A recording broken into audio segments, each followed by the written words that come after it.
Hello, we are live again. How is everybody doing tonight? I know this is we considered doing it at a different time or a different day based on the weekend that it is, being wrongful conviction weekend.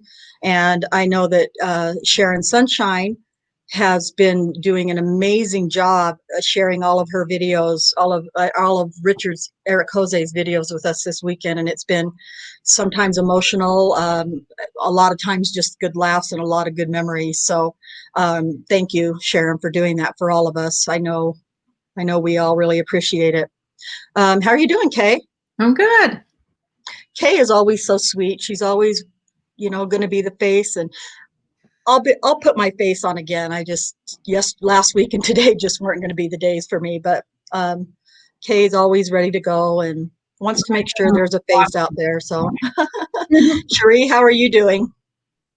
I'm doing well. Good. How's everybody out there in the chat? Everybody's doing well, I hope. Looking good. So, does it looking good? All right. Cherie's going to help us with questions from the chat. If you have a question, maybe tag I don't recall, and I will try to be mindful. And I know Kay is also, we're both working on trying to be more mindful of questions that come in, so that, we want to make sure everybody's involved in participating as much as possible. So we kind of got off track a little bit, but for really good reasons. The platform is to discuss these 95 shocking hashtags. And we kind of went over the first three the first week, but we've had a couple of really exciting weeks in between where we kind of got off track a little bit. So tonight, we're just going to kind of briefly run through the first three, hashtags 1, 2, and 3. And just kind of give a little quick review of each of those, and then we'll spend a little more time in hashtags 4 and 5 tonight.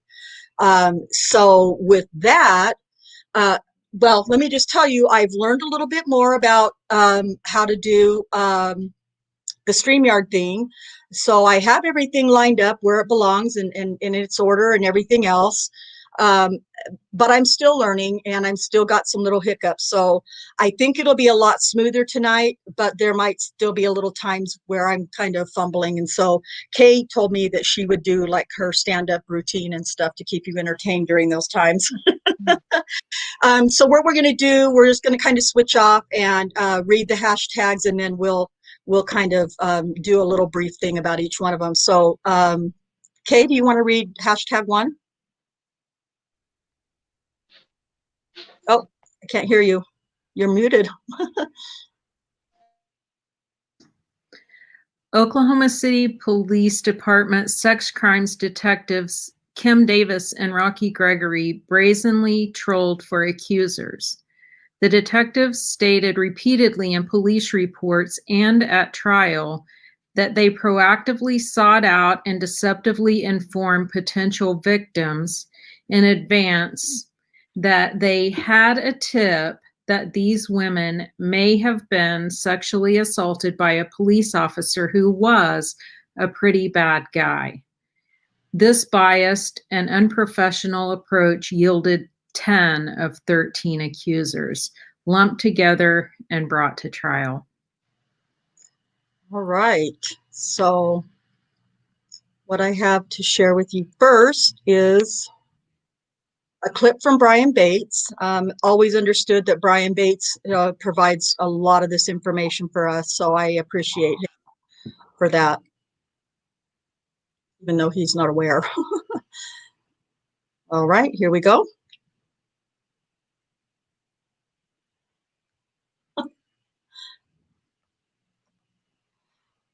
Oh, I have to select it. Smooth. Okay.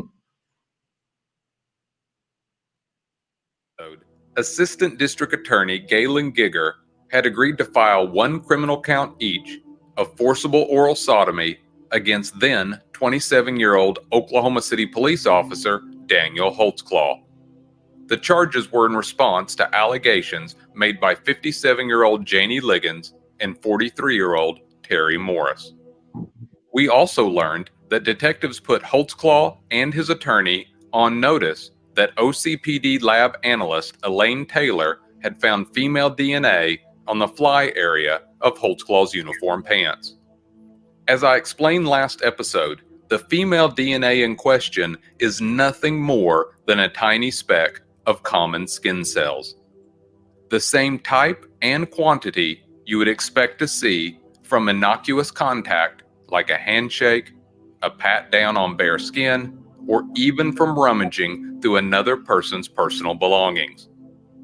What wasn't found with the DNA was any evidence of consensual or non-consensual sexual contact. No pubic hairs, no blood, no semen, no saliva, and no vaginal secretions. Despite that reality, Oklahoma City Sex Crimes Lieutenant Tim Musney and detectives Kim Davis and Rocky Gregory determined Holtzclaw must have additional victims, and they set out to identify them. Their first step? To pull the names of everyone Officer Holtzclaw had run through the police department's database from April to June 18th of 2014. From there, they eliminated all male individuals. But then, Lieutenant Musney takes an additional step. He further reduces the list to black females with a history of prostitution and/or drugs. According to detectives' own records, Lieutenant Musney then distributes this much smaller list to detectives Davis and Gregory for follow-up. For unknown reasons, every investigator questioned at trial denied the existence of this targeted list. According to Detective Davis's own report, one of the very first names on that list that doesn't exist was 39-year-old Sherry Ellis. Ellis fit the profile Lieutenant Musney had arbitrarily created. She was a black female with a history of both prostitution and drugs. More importantly, though, records showed that Holtzclaw had run Ellis through the Varuna database 4 times over 2 days and 3 patrol shifts on May 7th and 8th, 2014.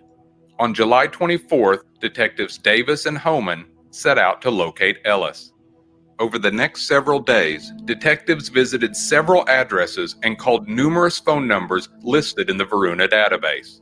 While they were able to locate a recent ex-boyfriend, an older gentleman who was wheelchair-bound named Terry Mack, they were unable to locate Ellis. On August 1st, 2014, Detective Davis located a social media account for Ellis and sent her and at least one of her relatives a message. The next day, Ellis called Detective Davis back. The following is a recording of that call.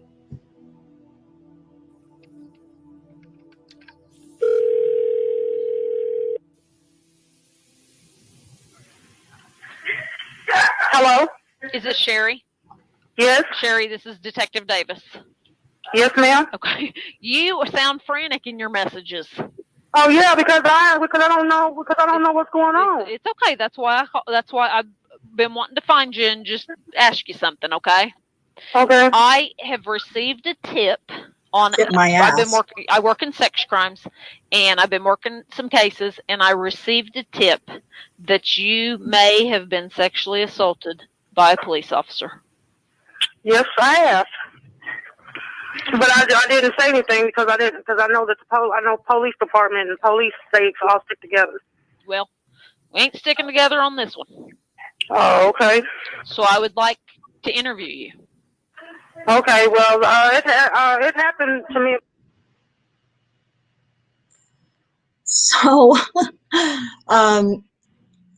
so that's kind of a brief little, that's just the beginning of the Sherry Ellis saga. But it's infuriating that Kim Davis and Rocky Gregory even both are just like, first thing they want to say is that they've received a tip, when in fact they never received a tip. The only tips they received were by Lieutenant Musney, who created this list that is so convoluted in and of itself. So nobody received a tip. Don't let anybody fool you. If you didn't know before, nobody received a tip about anybody. So with that, I think we'll probably move on to #2. Cherie, are you able to read that one for us? Okay. All but one of the 13 accusers joined civil lawsuits against Holtzclaw in the city, including one key accuser who sought out a civil lawyer on the same day she was approached by Detective Davis. A group of 5 accusers filed civil suits within weeks of the verdict and are represented by civil rights lawyer Benjamin Crump, who helped perpetuate Hands Up, Don't Shoot in Ferguson, Missouri. So I assume I'm fairly confident that we pretty much can all know who Benjamin Crump is. And Kay and I were talking recently about how many people has Benjamin Crump or his law firm represented? Because, oh my God, if there's trying to be delicate, if there is a crime or any offense, a bad offense against somebody of color, a black person particularly, he just like he's like a superhero that just comes out of nowhere and just appears on the case to represent the family or the person or or the group of whoever was injured or assaulted or whatever, and he was right there to make sure that he was ready to represent these accusers of the charges against Daniel, and it was really, really pretty. I don't know. I just feel like it's pretty disgusting that it just took no time at all to make that happen, and it's really upsetting and disturbing, quite honestly. I don't know. I think there may always. I think a lot of people have questions about who that one lady was who immediately filed the civil suit. That would be the. I don't know. Does anybody in the chat know who this is? Um, this is our friend Adara Gardner. If you don't know who Adara Gardner is, she's the same accuser the 17-year-old whose minuscule, tiny little bit of skin DNA. Kay tells me I can say this word. I just really struggle. You can Kay, say epithelial. epithelial You got it. skin cells and DNA, and that's Adara Gardner. Now listen. Adara Gardner, despite the way she may try to portray herself as this young, terribly misunderstood victim of this horrible crime, is a lie, because our little Adara is nothing less than or nothing more than, or however you want to call it, than a really very consistent criminal. And this is the most recent, I believe, if I'm not mistaken. Cherie or Kay might be able to, but this was done. This is a mugshot. Well, actually, she's wearing a mask. That's the first time I noticed that. This is a mugshot of Adara Gardner on August 21st of this year. Now, that is not. That's not a one-off for her. She has a huge history, or what is it called? A rap sheet. She's got a rap sheet as long as the entire, big and long and wide and up and down as the entire state of Oklahoma. This 17-year-old victim or accuser at the time, she is all sorts of full of nasty, hateful, mean crimes. So she's not all that sweet and innocent if when you pay attention to what she's been capable of and what she's done. What do you have anything else you want to say about Adara? Okay. I think they contacted her. She was down in Muskogee, where her father lives. And she was actually the last, I think she was the last accuser. Let's see. Yeah, she was the last accuser to be interviewed, obviously. I mean, once they found her, because she was the DNA, and that's what they were looking for. And, they were not smart enough to start at when they took, when they suspended Daniel and go backwards through the list of women he had come into contact with. So they spend all these months find her last. I really think if they had found her third or fourth, there would have only been 3 or 4 accusers. But they piled all these people on just while they were looking for her. And she filed, or she did, I guess, probably with her mother, since she was back in Oklahoma City, the same day that she was interviewed by Kim Davis. She did seek out an attorney for the civil suit. Yep. Lots of reasons why that might have been a money train, or a gravy train, or whatever the saying is. Yeah, she's a evil little creature, in my opinion. The youngest and arguably the smallest, but the most hateful and evil one in my experience with some of these that I've researched. Well, So I mean, at the time she was 17 years old, so just to look at the flip side of that, you have detectives telling you what happened to you. right. They went down, Kim Davis and her partner Valerie Homan, they drove down to Muskogee and gave her a ride back to Oklahoma City to interview her, but they didn't record the ride home. They didn't record that 2 hours of conversation that happened while they were in the car. And, I guess that was a chance to get the story all lined up so it could match the AVL from, which is how they were manufacturing these people. That's right. So that's So really disturbing. you don't think that what was it? Did you say 2 hours, right? You don't think that was all in silence, just listening to some bluegrass music and stuff on the radio? You think there was some storytelling? And yeah, I agree. Yeah, I'm sure. I'm sure it was bluegrass. Yeah, some kind of grass, right? Oh, hell, I don't know if I can say that. Well, I just did, right? Um, yeah. So yeah, she was the one though that just jumped right on getting an attorney for a civil suit. So yeah, lots of good girl, good girl. You know what though, I wish for her the best. I don't know, hopefully she's got, although just what couple of months ago she was back in jail again. Now also, Kay, really quickly, I know it's not part of the hashtag necessarily, but I do think there is something to be discussed briefly about her, all of these charges that she keeps racking up, with all of her offenses and stuff over the years. How much time has she done in jail or prison for those? I don't think she's been to prison.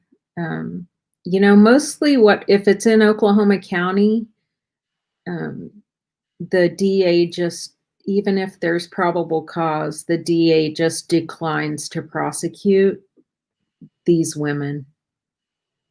These women as in these accuser women, or in these women in general with these kinds of backgrounds and The crimes? women that became a part of this case.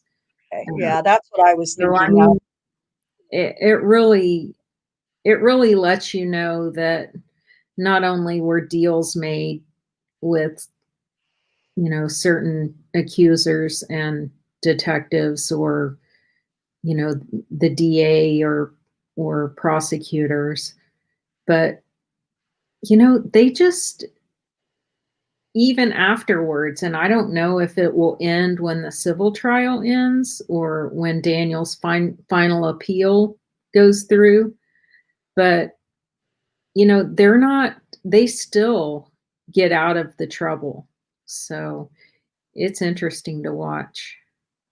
Yeah. Does this girl look like she's like miserable and just gonna be, have just the most miserable time in prison or jail? Or she doesn't look all that miserable to me. She looks like, maybe I'm being too judgmental, but she looks to me like somebody who's like, yep, go ahead, charge me. Say whatever you want, do whatever you want. I'm going to be getting out. And if I'm not mistaken, I believe, I don't recall for sure if it's this particular one. Well, there's a no bond was required, and I don't remember exactly what that charge was on her, but I believe I think she walked out of jail that same night, if I'm not mistaken. But anyway, you can find out a lot more about her too, um, without a whole lot of effort.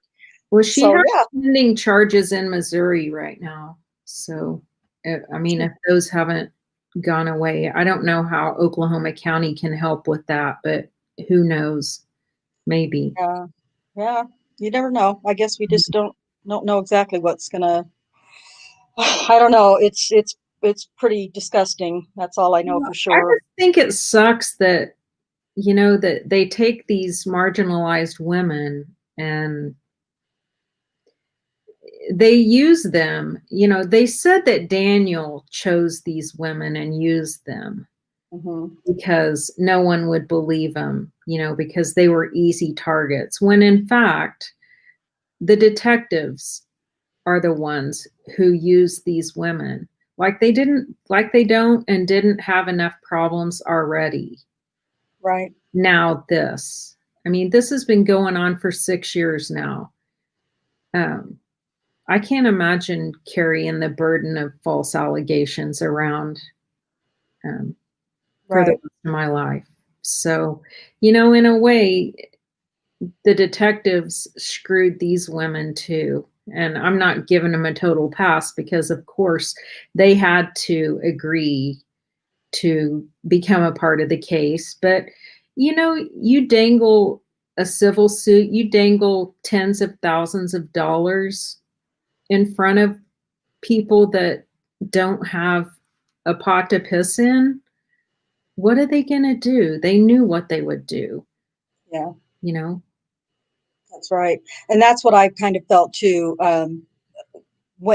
Especially with Terry Morris. I don't know why, but again, like you said, I'm not giving her a pass, but you know, my heartstrings were kind of tugged for like a split second, because Rocky Gregory I just think he was very emotionally and mentally abusive to Terry Morris, just because of her different states of mind and addictions and mental health issues and stuff.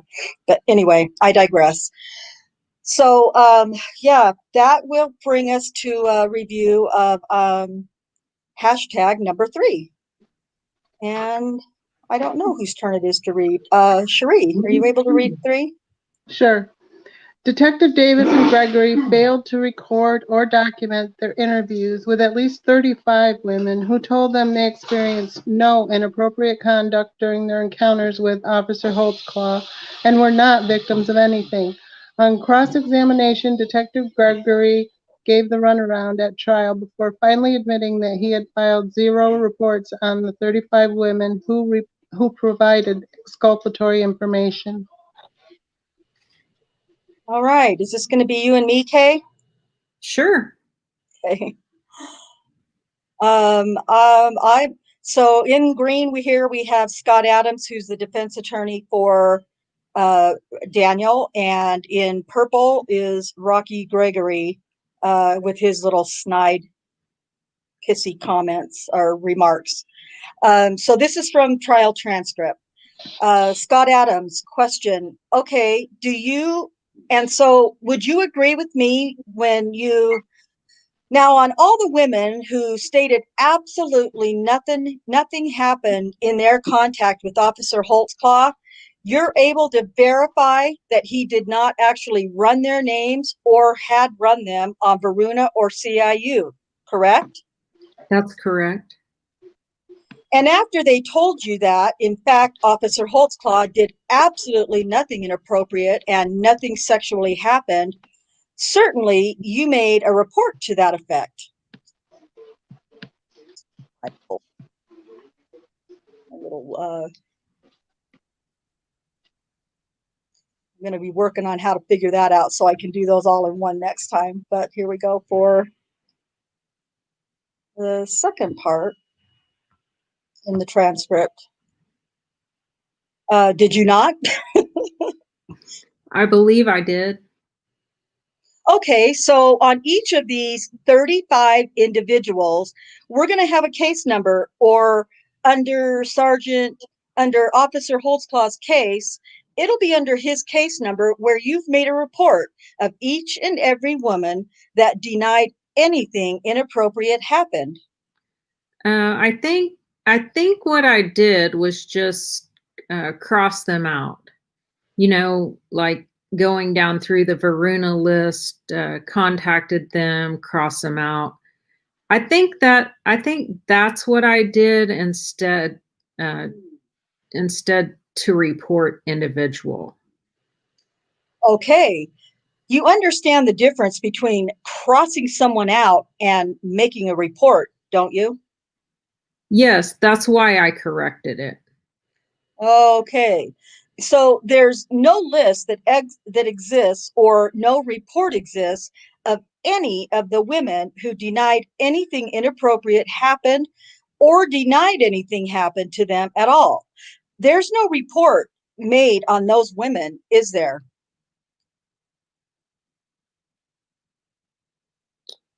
Da, da, da. The suspense is killing us. Let's hear what Mr. Snotty Rocky Gregory has to say about that.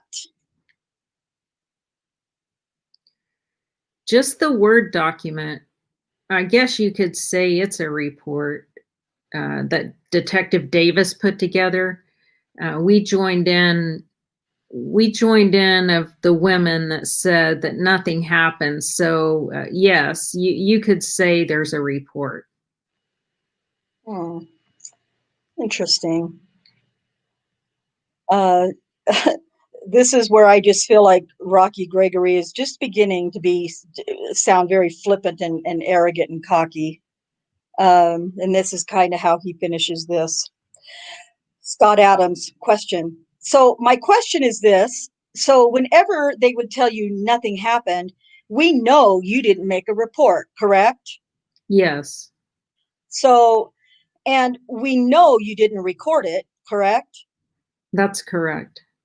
So how am I supposed to go back and verify anything that you're saying here today? You're more than welcome to go talk to the women. They denied anything happened. What a little jerk.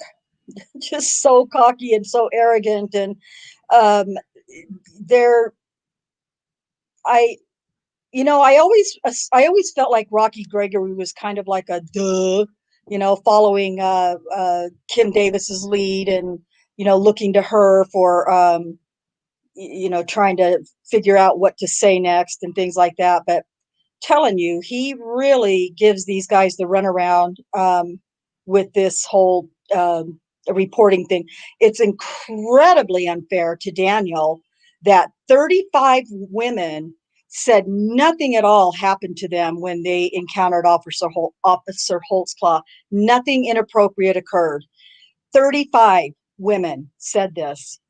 And Rocky Gregory did nothing to try to show that happened, that there were 35 women who claimed nothing happened.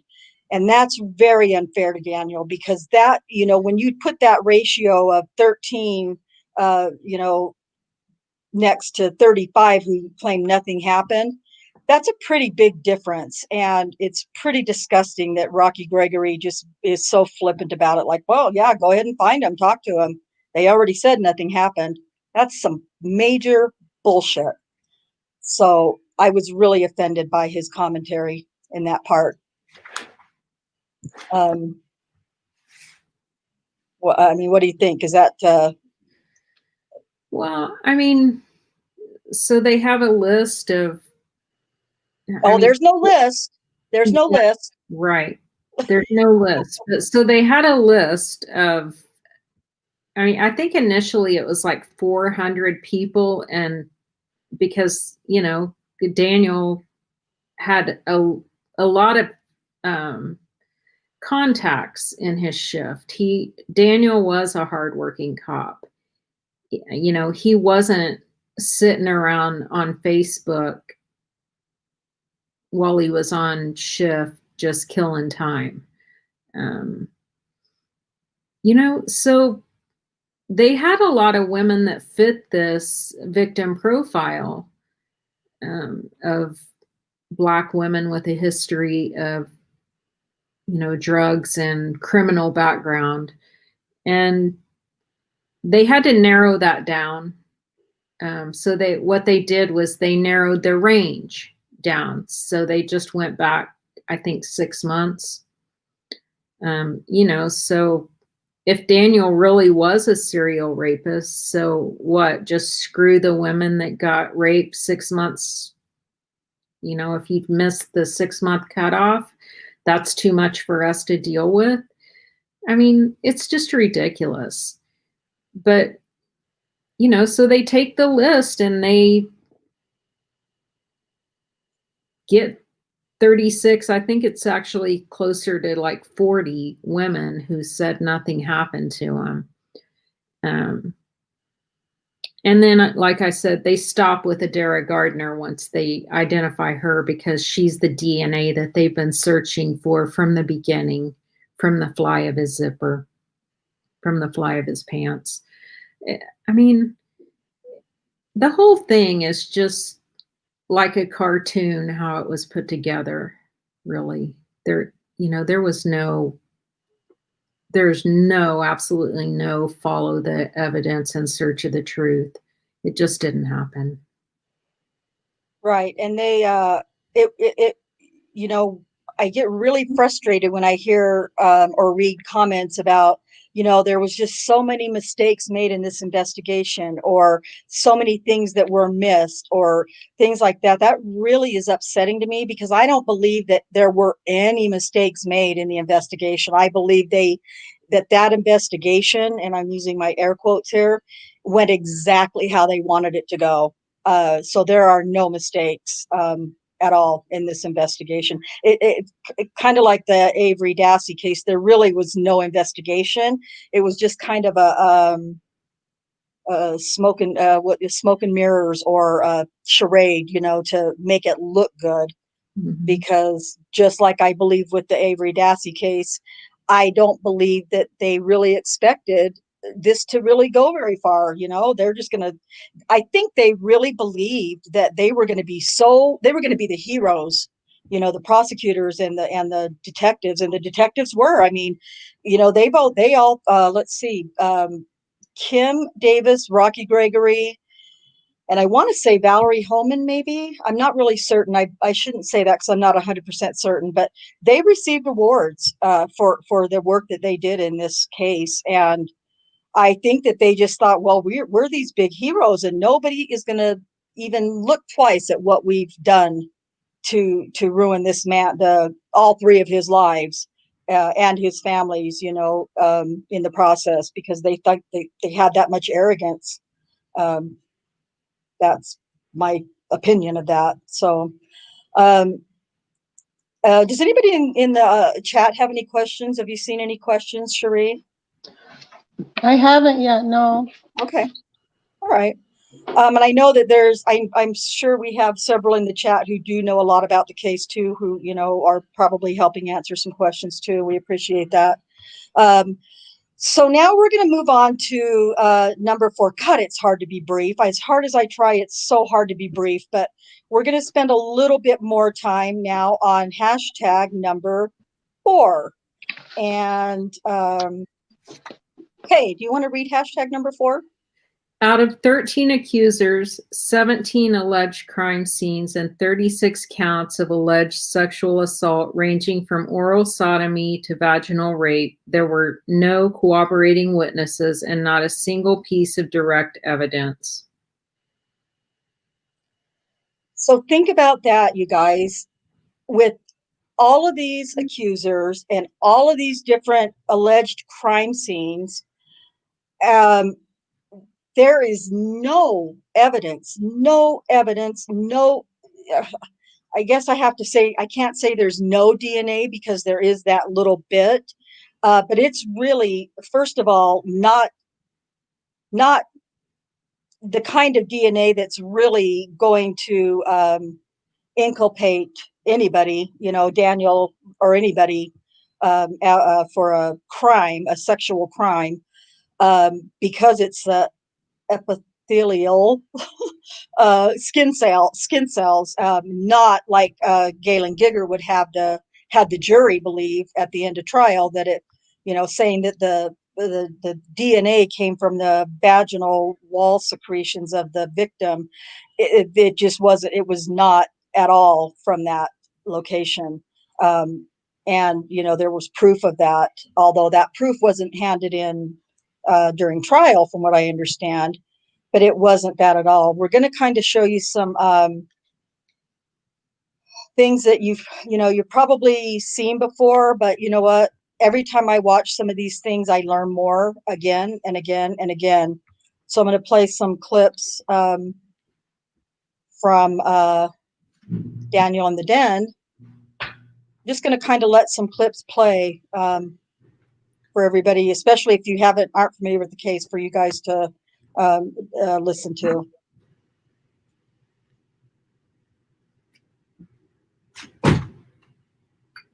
Davis interviewed Liggins at the hospital and said she was incredibly upset. We would show you the interview, but neither video nor audio exist. We don't record victim interviews. It's involving police officers. We never have recorded victim interviews.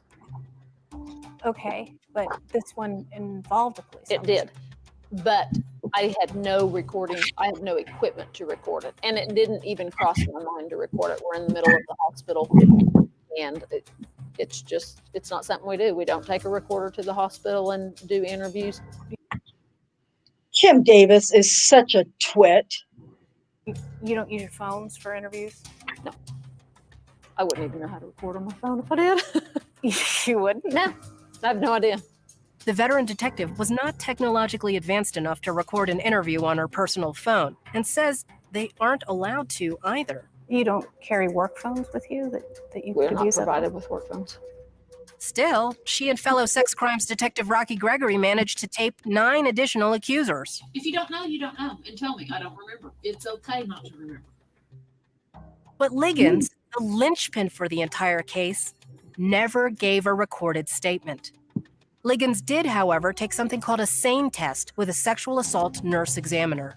What were the results of the SANE test with regard to Jamie Liggins? There was no DNA in her mouth, but she said that he did not ejaculate. She also said at one point her hands were on the hood? On the hood, yes. What were the results of that? They didn't get fingerprints. Why do you think that is? Because hundreds of people touched the cars, the weather, you got to keep in mind, Holtzpaugh's car was a pigsty. It was absolutely nasty. And a lot of times, like when we go into a house for a burglary and it's just nasty, you never get results from that. Yes, Daniel's car had trash inside, but we're talking about the outside. Police tested his vehicle all over for DNA and prints. The fingerprint tests came back negative on the car, and the SANE test came back negative for DNA in her mouth. Correct. You still believed her story at that point? I did. No forensic evidence supported Liggins' account, and her stories kept changing, casting increasing doubt on her reliability and credibility. First, she describes Daniel as 35 to 45 years old. He's 27. She claims he's 5'7 to 5'9, 225 pounds with a thick build. He's actually 6'2, very muscular. She says his skin isn't smooth, but Daniel has clear skin. And here's the kicker. In her eyes, he's blonde. Nope, dark hair. Liggins said she pulled into a parking lot after Daniel let her go before turning around. That's not what the video showed. She testified that Daniel unzipped his pants in an instant and pulled out his penis through the fly of his pants. But Daniel wears tight compression underwear without an opening at the crotch. His bulletproof vest hung below his groin, and his uniform shirt was secured to his socks to keep it taut. The scenario Liggins described is highly unlikely, to put it mildly. So that's interesting that there was no possible way, when you look at the way, I challenge all of you to watch this part of Holtzclaw, or oh my gosh, Brian Bates' interrogation video at the end when they're taking Daniel's clothing, and we see the complete debacle of how the pants are collected and things like that. It's evident, even though you can only really see a side view, it's pretty obvious that he couldn't have just, I don't know, I'm not a man, maybe some of the men in the chat can answer this. I think we've talked about this before a little bit. It's just doesn't seem practical or comfortable or something that he could just, whip it out through his zipper, because like she said, is a fact, there is no fly on those compression shorts. So in that being the case, he would have to pull that thing out over the top of the compression shorts and then poke it through the fly of his pants. That just doesn't seem practical or comfortable at any rate. So it's just astounding to me that narrative is even used and considered. Here we go. Nevertheless, Davis and her partner, Rocky Gregory, were certain when they began a 2-hour interrogation with Daniel that he was guilty. We've both investigated officers in the past, but so it's a different dynamic. They kind of know a lot of the tricks of the trade that we do. They've watched plenty of our interviews when they bring other suspects down that they've arrested. But before you started the interview, did you have a sense that he did the things that Janie Liggins accused him of doing? Oh, before we started the interview, I felt like that what Janie told me was the truth. Yes. Daniel didn't ask for a lawyer. He allowed investigators to collect his DNA and conduct any search they wanted. And speaking of searches, he told a far different tale than Liggins. Did your hands go on her at all? I backhanded her on as far as the side. Where on her body? Tell me. You backhanded her waist, and the back portion. I didn't touch her butt or anything, but the back portion of the waist. And then she lifted it up like right here. And there's nothing. Did she lift it up like this? No. Okay, so we know about all of the rest of her, Kim Davis's fetishes about she just can't seem to get enough of that kind of booby talk and penis talk and all that stuff. So that just kind of talks about, kind of goes on and talks about how, Daniel trying to explain his side of his version of the story, which is sounds a lot more logical than Janie Liggins. God, I tried to feel bad for Janie Liggins. I really have. I just thought, man, I can't imagine but I'm sorry. There's just, I just can't, it just doesn't make sense to me that she really, really felt the way she claims she did, that she was terrified that he was going to kill her or shoot her or, whatever her other nonsense was. So I think I have another clip here that I wanted to play. But I think I might be out of order here a little bit. Sorry. I'm going to play it anyway, even if it is out of order. It's only out of order if you know it's out of order. So here we go.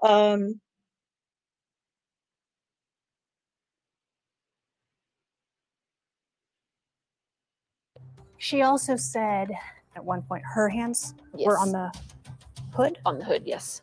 And what were the results of that? They didn't get fingerprints. What? Why do you think that is? Because hundreds of people touched the cars, the weather, you got to keep in mind, Holtzclaw's car was a pigsty. Did you already play this one? Did I? I did, didn't I? Sorry. And a lot of times, like Well, when we go, say we go into a house for a burglary, and it's just nasty. You never get Sorry. Can you skip it to 2549? 2549. Okay, there we go. That's what I messed that up. That's all right. Okay, yeah, it's not hey, y'all have to agree that this is going a lot smoother this time around than it Supporting has. Daniel's story, Okay. not Janie Liggins. After watching the entire 2-hour interrogation, I can tell you it sure seems to me that Daniel had no idea what he was accused of doing. He told detectives he wanted every test to be conducted to show he had nothing to hide. Now I'm just feeling, oh my God, bless. I want DNA, I want everything, I want to get it done. Based on a single 2-hour interview, the detectives diagnosed Daniel as a monster. What are some of the adjectives that you'd use I to want to play that describe again. Daniel Holtzclaw? All it confirmed was that a traffic stop took place. But detectives had no idea what he was accused of doing. He told detectives he wanted every test to be conducted to show he had nothing to hide. Now I'm just feeling, oh my God, bless. I want DNA, I want everything, I want to get it done.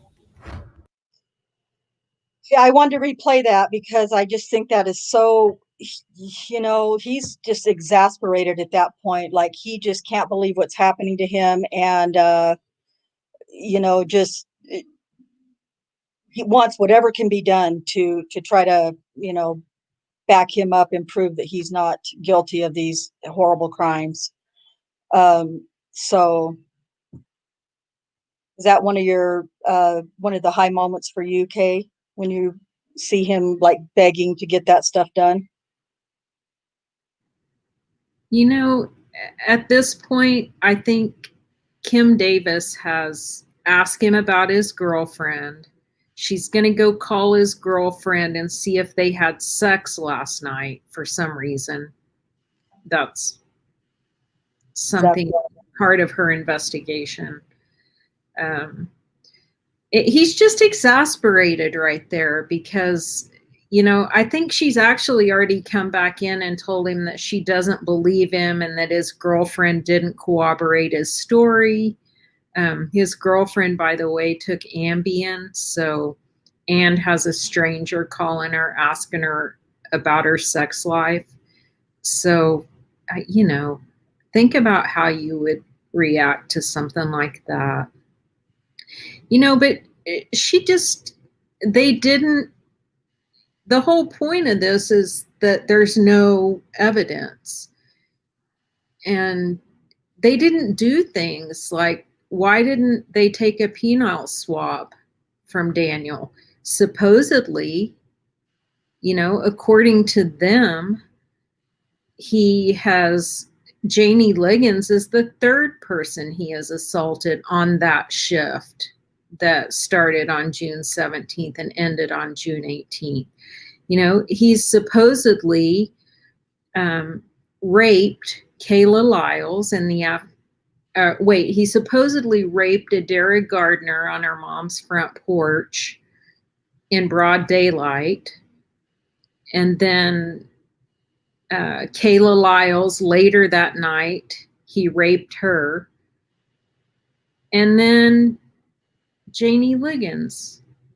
So he has sexually assaulted 3 women and they don't take a penile swab? And what does Kim Davis say about that? She says, well, we didn't because he probably took a shower. He said he took a shower. Most people take a shower. He said he changed his underwear. So, We hope. like, how does that work really? Do you think taking a shower would, what'd he do? Get a Q-tip and clean out his penis? It's just stupid. They don't have any evidence because they went out of their way to not collect evidence that might exonerate Holtzclaw. That's right. And you see that over and over and over throughout this entire case, in the way that they don't record many of the initial interviews with victims. And then miraculously, these people have their stories all lined up with Daniel's AVL.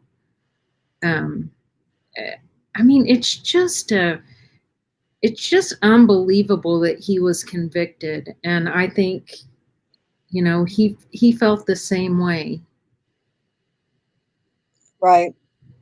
What they talked about somewhere, and maybe we haven't seen the clip yet, how, or maybe we did, that, you know, they didn't go to his house and get his underwear from the shift before or any of his other uniforms. But we took the uniform that he said he was wearing. Well, that's a damn lie. They didn't take his uniform. They took his pants and his belt. And I guarantee you, if he had taken his belt off of his pants, they wouldn't have even asked for it. For some reason, all they needed were those pants. And it makes me really suspicious. Right. I agree. Cherie, you're very quiet. You're on mute. What do you think? I mean, About anything, any of this nasty lies and about not collecting evidence when they had the opportunity. it just solidifies my, belief that they reverse engineered the case, and we keep finding more and more stuff to show that it's true. Cherie, I hope you don't mind me telling this, but I don't know if very many people in our audience are aware, but Cherie actually has, Cherie, you want to tell the people in the chat what you do, what your degree is? I'm a new attorney. I just started out earlier this year. She's very shy and she's very, very modest, but yeah, she's Why did you go to law school, Cherie? Yeah, I mean, to the extent you're comfortable sharing, tell us why you did that.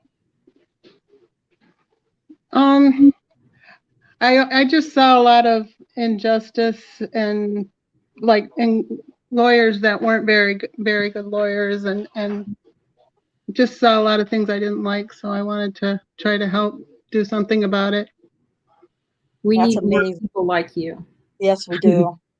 Not very many people are willing to, or don't even know how to stand up and try to make a difference. So yeah, I call on Cherie a lot when when I have a legal thing that I don't understand, or if I'm not, and laws are different in different states too. But she's always, if she doesn't know an answer, she knows right where to get it, and she comes back pretty quickly to help us out. So we really appreciate that. No, thank you.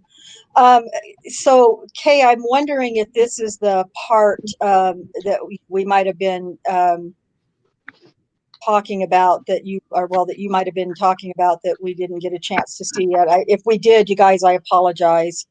I think though that this was one that Kay or Cherie or somebody tell me if we've already listened to this part as soon as I allow you to hear it. Oh my goodness, so sticky. Okay, so when you got to the hospital, you had that case in mind. I knew he was working one involving a police officer. I didn't have any details. I just knew he was working one. So which is it? Was there another victim in mind or not?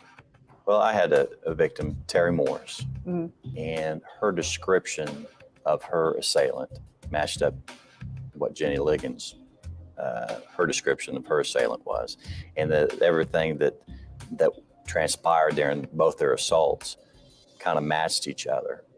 Detective Rocky Gregory has been with the Oklahoma City Police Department since 2000 and spent much of his career in sex crimes. He interviewed Morris in May 2014 after a domestic incident with her boyfriend. I'd spent like 2 weeks trying to find her.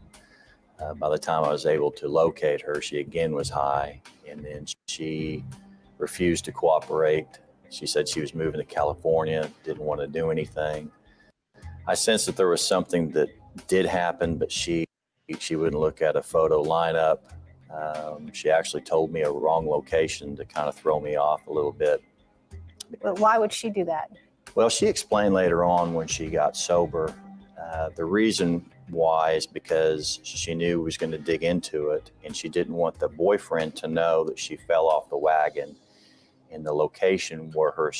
Okay, I want to, I'm probably getting off track here. It's something that I'm really, really good at, but I want to, we're supposed to help each other, but we can't keep track of ourselves enough. Can't be controlled. Yeah, yeah, it is impossible to control or contain us.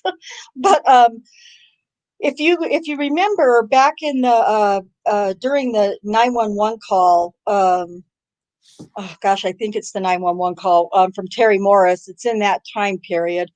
But Terry Morris is saying that she didn't, that her boyfriend, who isn't really her boyfriend because he's broken up with her and broken her heart, which is my theory of why we even got to the accusation that a police officer raped her. But anyway, she says that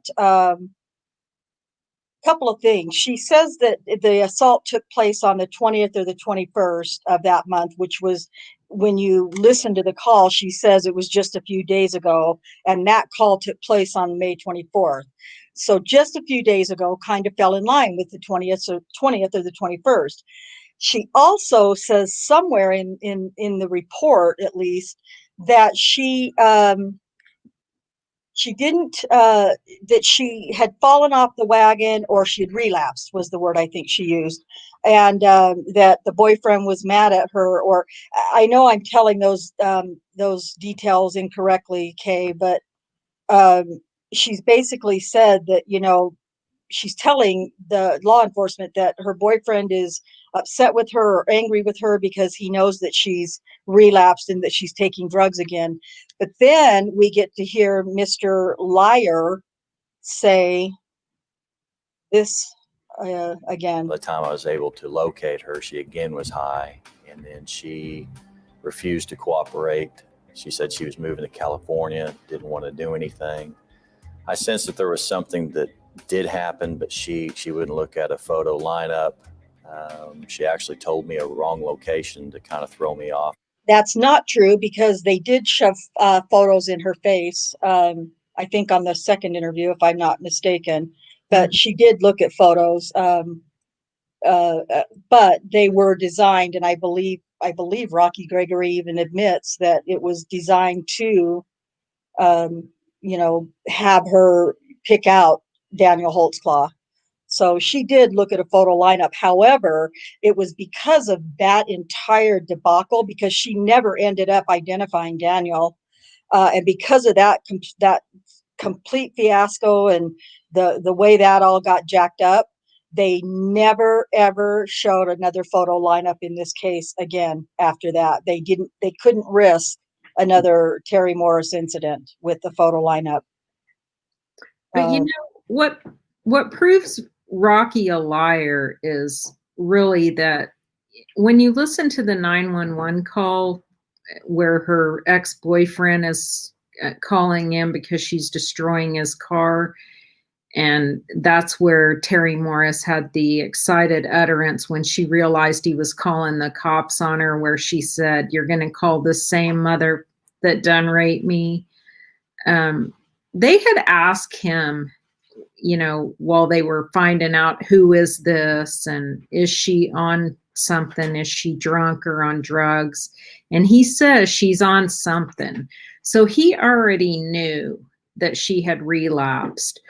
So Rocky just made the story up once, she had already signed a refusal to prosecute.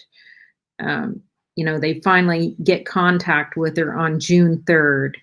And then another contact on June. The date escapes me, but later on in June, and she still will not become a part of the case.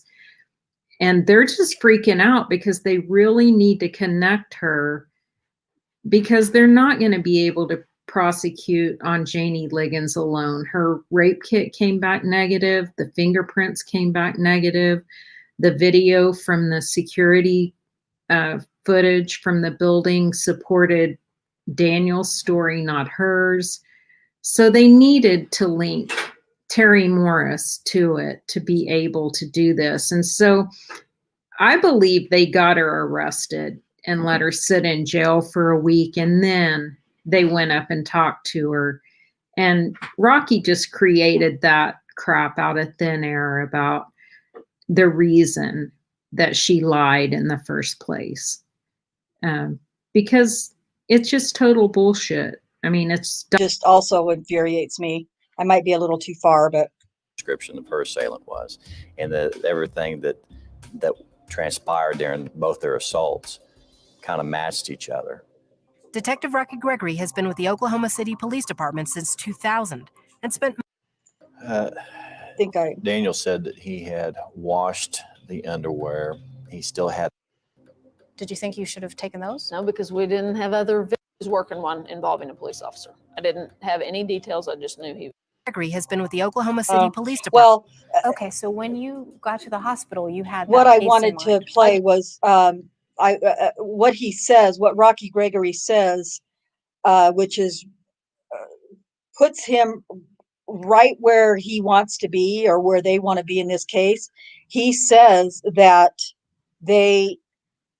she changed the location and the day.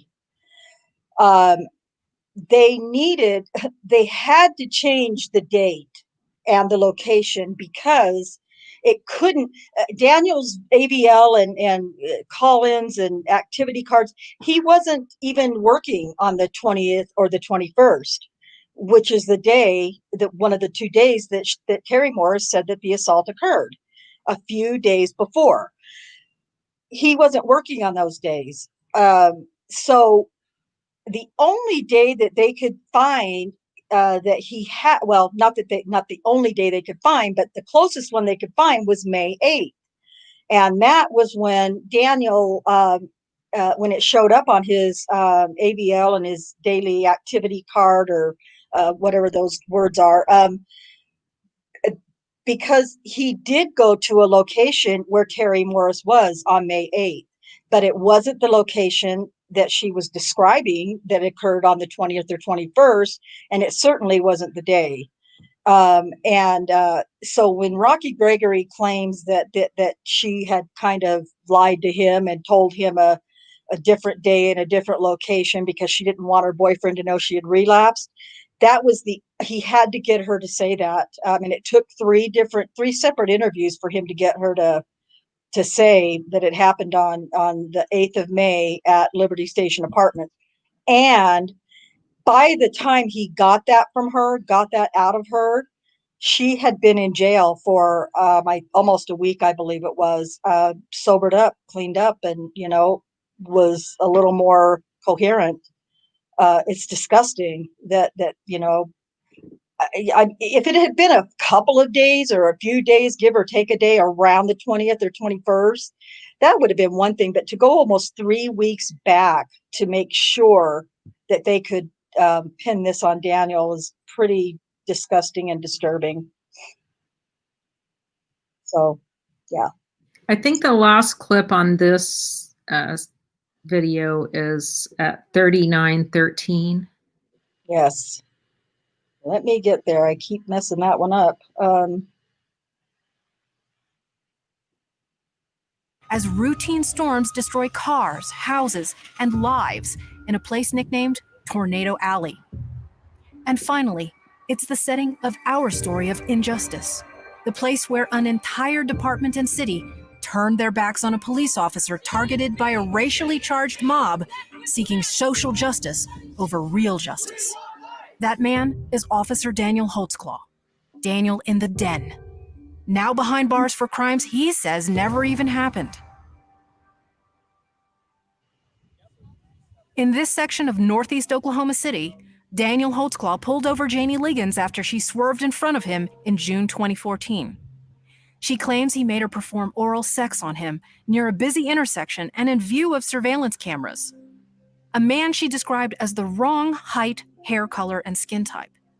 But as lead detective Kim Davis admitted to me when asked about the common frequency of false allegations against the police, People lie.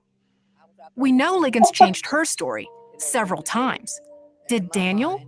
What changed in the 2 hours that Daniel Holtzclaw gave his interrogation about his side of the story versus all of the evolutions that happened in Janie Liggins? Oh, nothing changed. He admitted to pulling her over. He admitted to putting her in the back. He admitted to everything that Janie said except the sexual assault.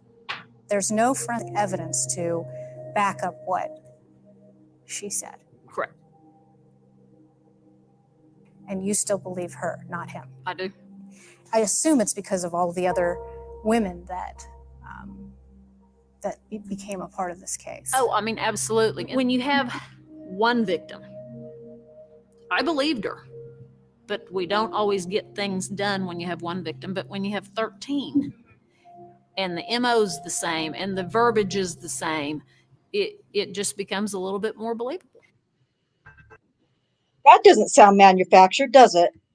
Holy crap, that's so horrible. I don't think that that's the way Kim Davis intended that to sound, but it sounded exactly like it was. They had to get more.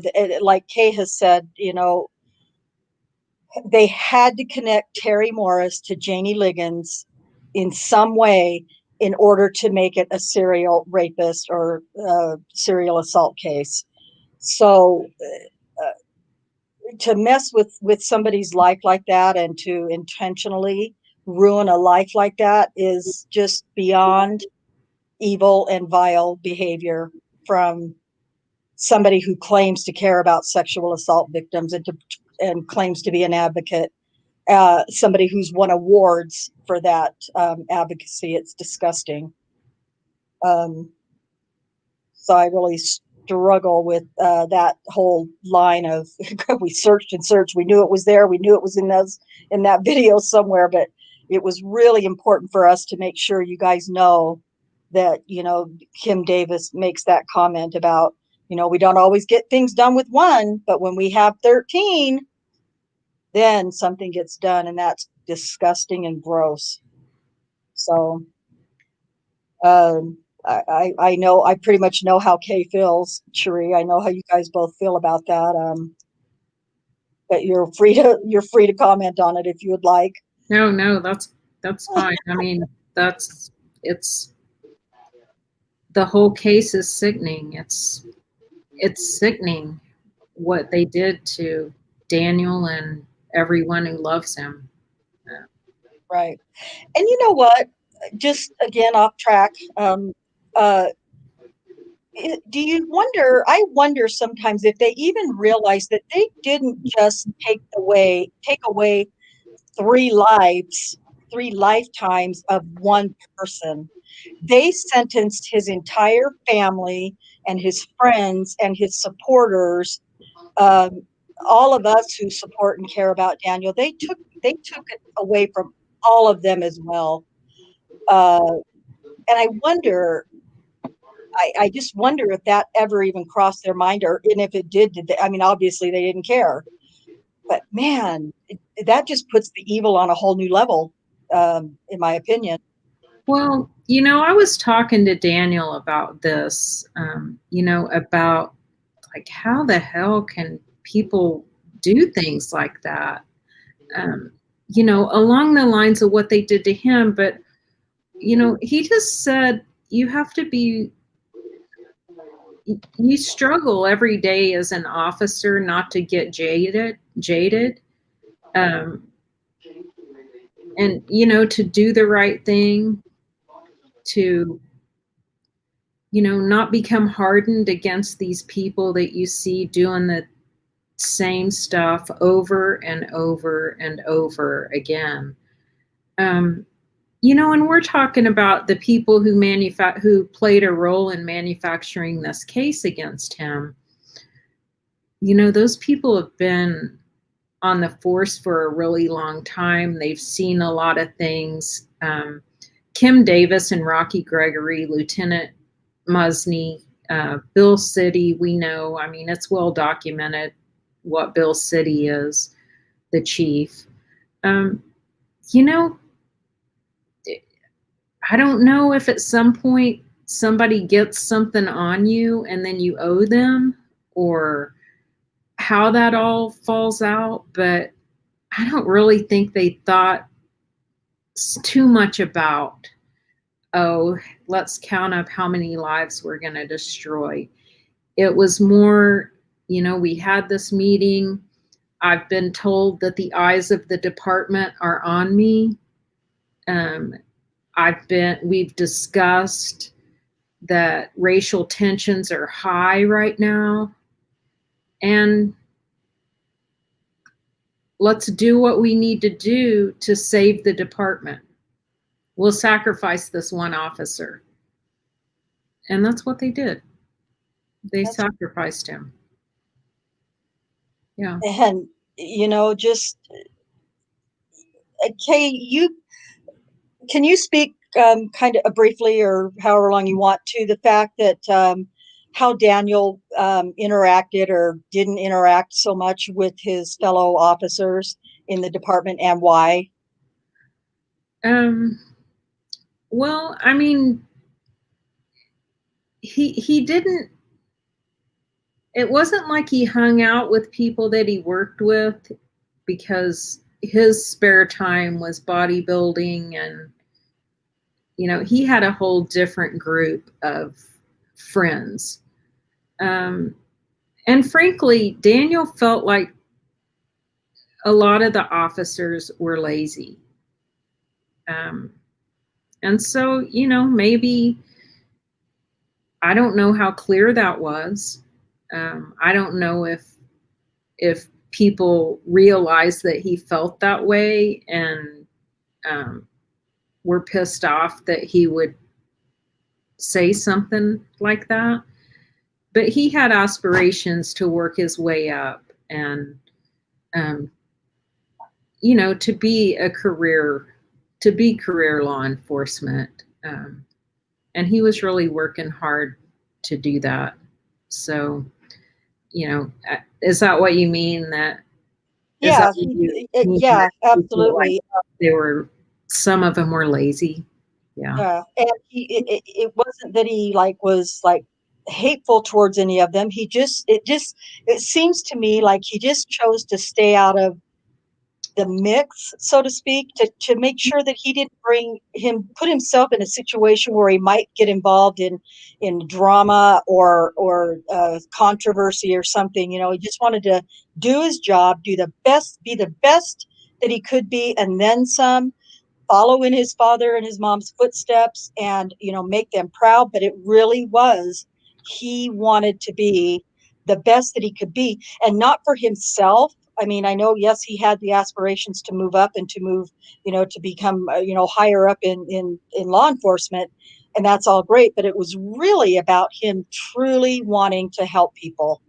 He really wanted to help the people of, you know, of his city and his town. And, you know, it's really sad that got exploited, because there is, especially nowadays, there's not enough like that just, you know, put their nose to the grindstone and just work to make sure that they're doing everything that they possibly can to not put themselves in a bad situation or something. You know, and you have to remember too that Oklahoma City is solo patrol. So it wasn't like he had a partner, because, you know, if he had a partner, Daniel's a really likable guy. He's really laid back. If he had a partner, you know, and that partner wasn't just a jerk, I'm sure they would have been friends. But as far as knowing about friendships within the department, I don't know. I mean, I do know that he was well liked by his superiors, which is, you know, which is baffling to watch them all turn on him. Right. Alice, I don't know if you can see the question, Kay. Alice is asking, does anyone know how many of his friends stood by him, or have they abandoned him? No one in the department stood by him because, they were still working at the department. They weren't going to sacrifice their career to try to save him. And frankly, I mean, I think they knew he was going down no matter what. So he did have a friend, and I'm not sure. He had a black friend who, I don't know if that was a friend from Michigan where he went to school, or if that, I think it was Yeah, for and he came to college. the trial. He came back and he was, there's some news footage of him being interviewed during the trial. But I think it really probably scared a lot of people. He does have friends that stood by him, but you don't see any public declarations because the news wasn't covering that kind of stuff. Really, if you lived here at the time, you would think that he was guilty just by watching the news coverage. But yeah, there are members of Team Daniel that are that went to school with him. His girlfriend was there throughout the whole trial, and I think it was probably hard for her because her sister worked in the DA's office. So I don't really know what that was like, but I can imagine that she had a lot of pressure and was being told a lot of things that weren't true. So, obviously they're not together anymore, but you wouldn't expect that. I guess you wouldn't expect that someone's going to stand by you when you get a 263-year sentence. Right. Well, so they had only been together for about 6 months or so too, right? Is that correct? So the relationship, even though they lived together or, stayed together a lot, Yeah. the relationship was really very new. And yeah, I could imagine it was just as difficult for her to, to walk away from him. Well, I think more she probably walked away. She believes in his innocence still, but I think more she walked away from what her life had become because being Daniel Holtzclaw's girlfriend wasn't an easy thing. Right. She didn't stay in Oklahoma City, so That's good to know. yeah. That's good to know. I didn't know that. Mm-hmm. Wow. Yeah, it's so hard to just try to make these things, brief. But I do want to move on to hashtag number 5. It'll be our final hashtag for the evening. And I don't know who read the last one, but I can. okay. Thanks, Cherie. The only indirect forensic evidence in the entire case came from a minuscule mixture of epithelial skin cell DNA on the fly of Holtzclaw's uniform pants from at least 3 unknown contributors, including at least 1 unknown male. Okay. So we've talked the DNA thing to death. As important as it is, we definitely, we know it was lied about blatantly. A juror even said on one of the news reports something like, they during deliberations they were, discussing back and forth different, segments of the trial, and is he guilty, is he innocent, different things that they were talking about. One of the jurors, oh God, his name just slipped my mind. Was it Ron or Ron I can't. Hill and Danny Speaks were the two. I think it was Danny Speaks that said, I don't know, they told us it was DNA from the vaginal fluid, but frankly, those DNA people are pretty boring. Right. You want That's that terrible. guy on your jury? Okay. I do not want that person on my jury. And while what he's saying is, pretty accurate. I mean, unless you're, Dr. Silkman or, somebody, that there is, it's a lot to try to understand Well, I DNA. But guess, in his defense, if I always try to look at both sides of everything, but in his defense, it's not like Daniel's defense attorney didn't call the DNA person that they had on board to Right. testify. He just took his information and presented it. So maybe it was pretty boring. I mean, Yeah. I don't know who doesn't call a DNA expert when you have one. I don't understand why that happened. I just don't understand. The thing about that is that, and I know there's a clip somewhere. I might have, I don't think I've played it yet, but you have to bother what's his name? Brett, is that Brett Turvey that says that, Kay, that Yeah, Brent Turvey. He was one of the 6 scientists that put together the DNA report right. challenging Elaine Taylor's findings. And he said something to that effect that, as boring as it is, a man's life is on the line. You have to bother. Yeah, And you have to bother to test the evidence against yes, the facts. Yeah, that's right. Mm-hmm. Kind of moving. That's fine, Cherie. It's not a big deal. We're going to kind of move along to Rosetta Great. Now, I don't know about anybody else, any of the viewers in the chat or viewing the video, but we haven't yet really talked about Rosetta Great very much. However, if you go to episodes 19 and 20 of Brian Bates' podcast at holtzclawtrial.com, there's some pretty interesting video on believe it or not, recordings between Kim Davis, Valerie Homan, and Rosetta Great. And so we're going to kind of talk about Rosetta Great because we're talking about hashtag number 5 is dealing with the direct or indirect forensic evidence in this case. And as we all know, like I mentioned, the DNA is really the only thing that there is.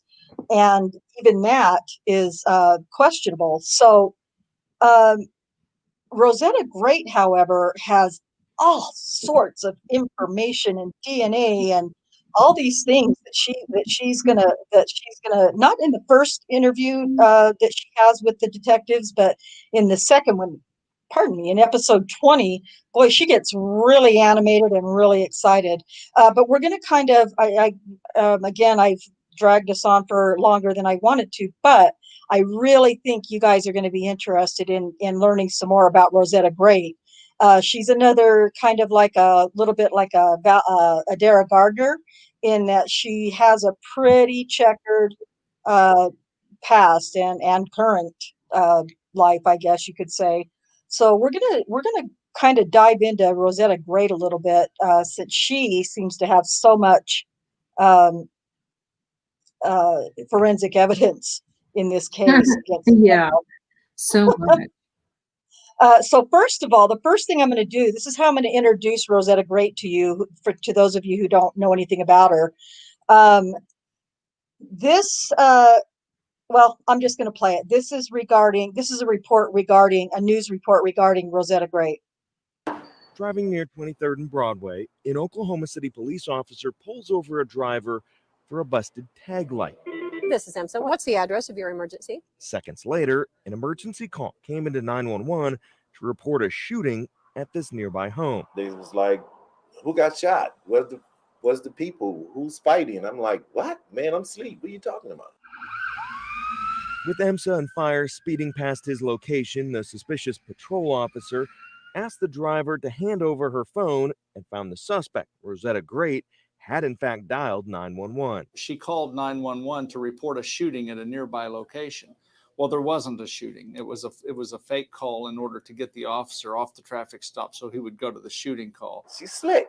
Until recently, Will Carter lived in this home with Great. He is not shocked by her arrest. Because she's not a citizen. She's a criminal. She's a schemer and a con woman, and she played her last trick. A check with the Department of Corrections shows Great does have a lengthy criminal history, including several convictions for drug-related crimes during a search of her car. At this intersection, police say they also found 2 crack pipes. Her now former roommate says she's better off behind bars. That's because she was getting in trouble, and she wouldn't stop. It's good for her to get off the street because she won't hurt nobody or somebody else hurt her. So, what do you think about Miss Rosetta Great? She's going to be a lot of fun. So, she's just shady. She's a known prostitute. She has no problems or any qualms describing herself as one during her interview. I'm not going to tell you where this came from, but I'm going to play this. I'm going to play this for you guys. It's going to be kind of a little bit of a montage, I guess, so to speak. It's going to talk about, it's going to be Brian Bates narrating, and he's going to talk to you about the evidence, this evidence that she has, and you're going to get to see some of the crime scene, alleged crime scene photos in this clip.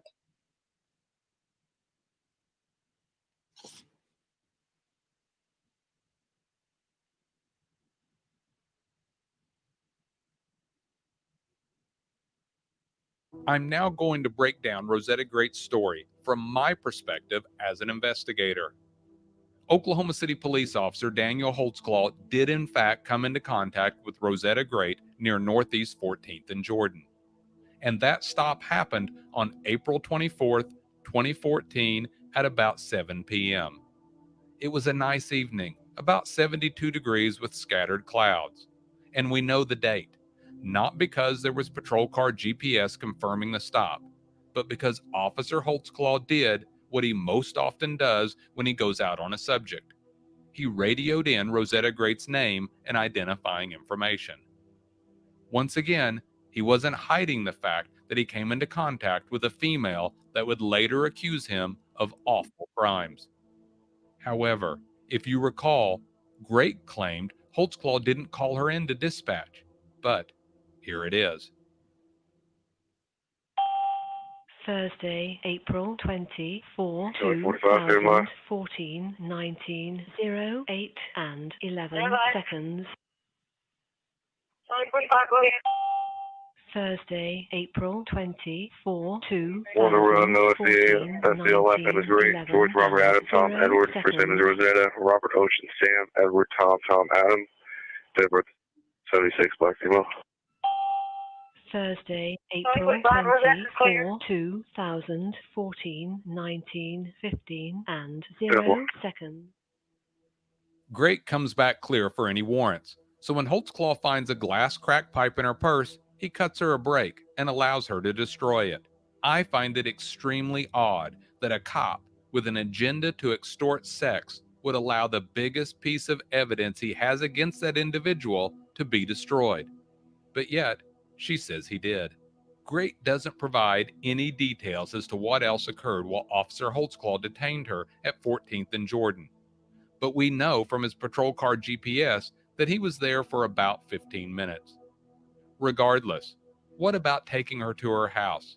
I bet that seemed pretty suspicious to you when you heard it. He didn't try to hide that either. Not only did he call Great in when he encountered her, he also called in to let dispatch know that he was transporting her back to her residence. That's another detail Great conveniently left out of her version of events. But once again, here it is. 45 out on 1 at 14th and Jordan. 45. It's 1014 with a female of 60 Culberson. Drive 30 miles to 09. 4597, 8 miles, 11.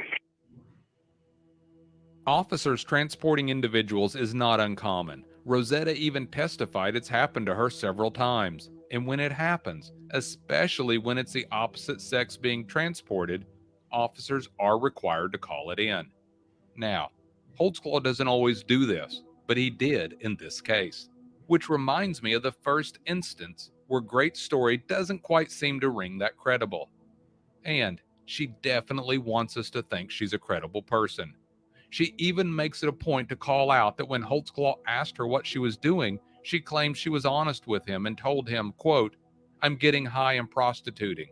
She says, "It is what it is."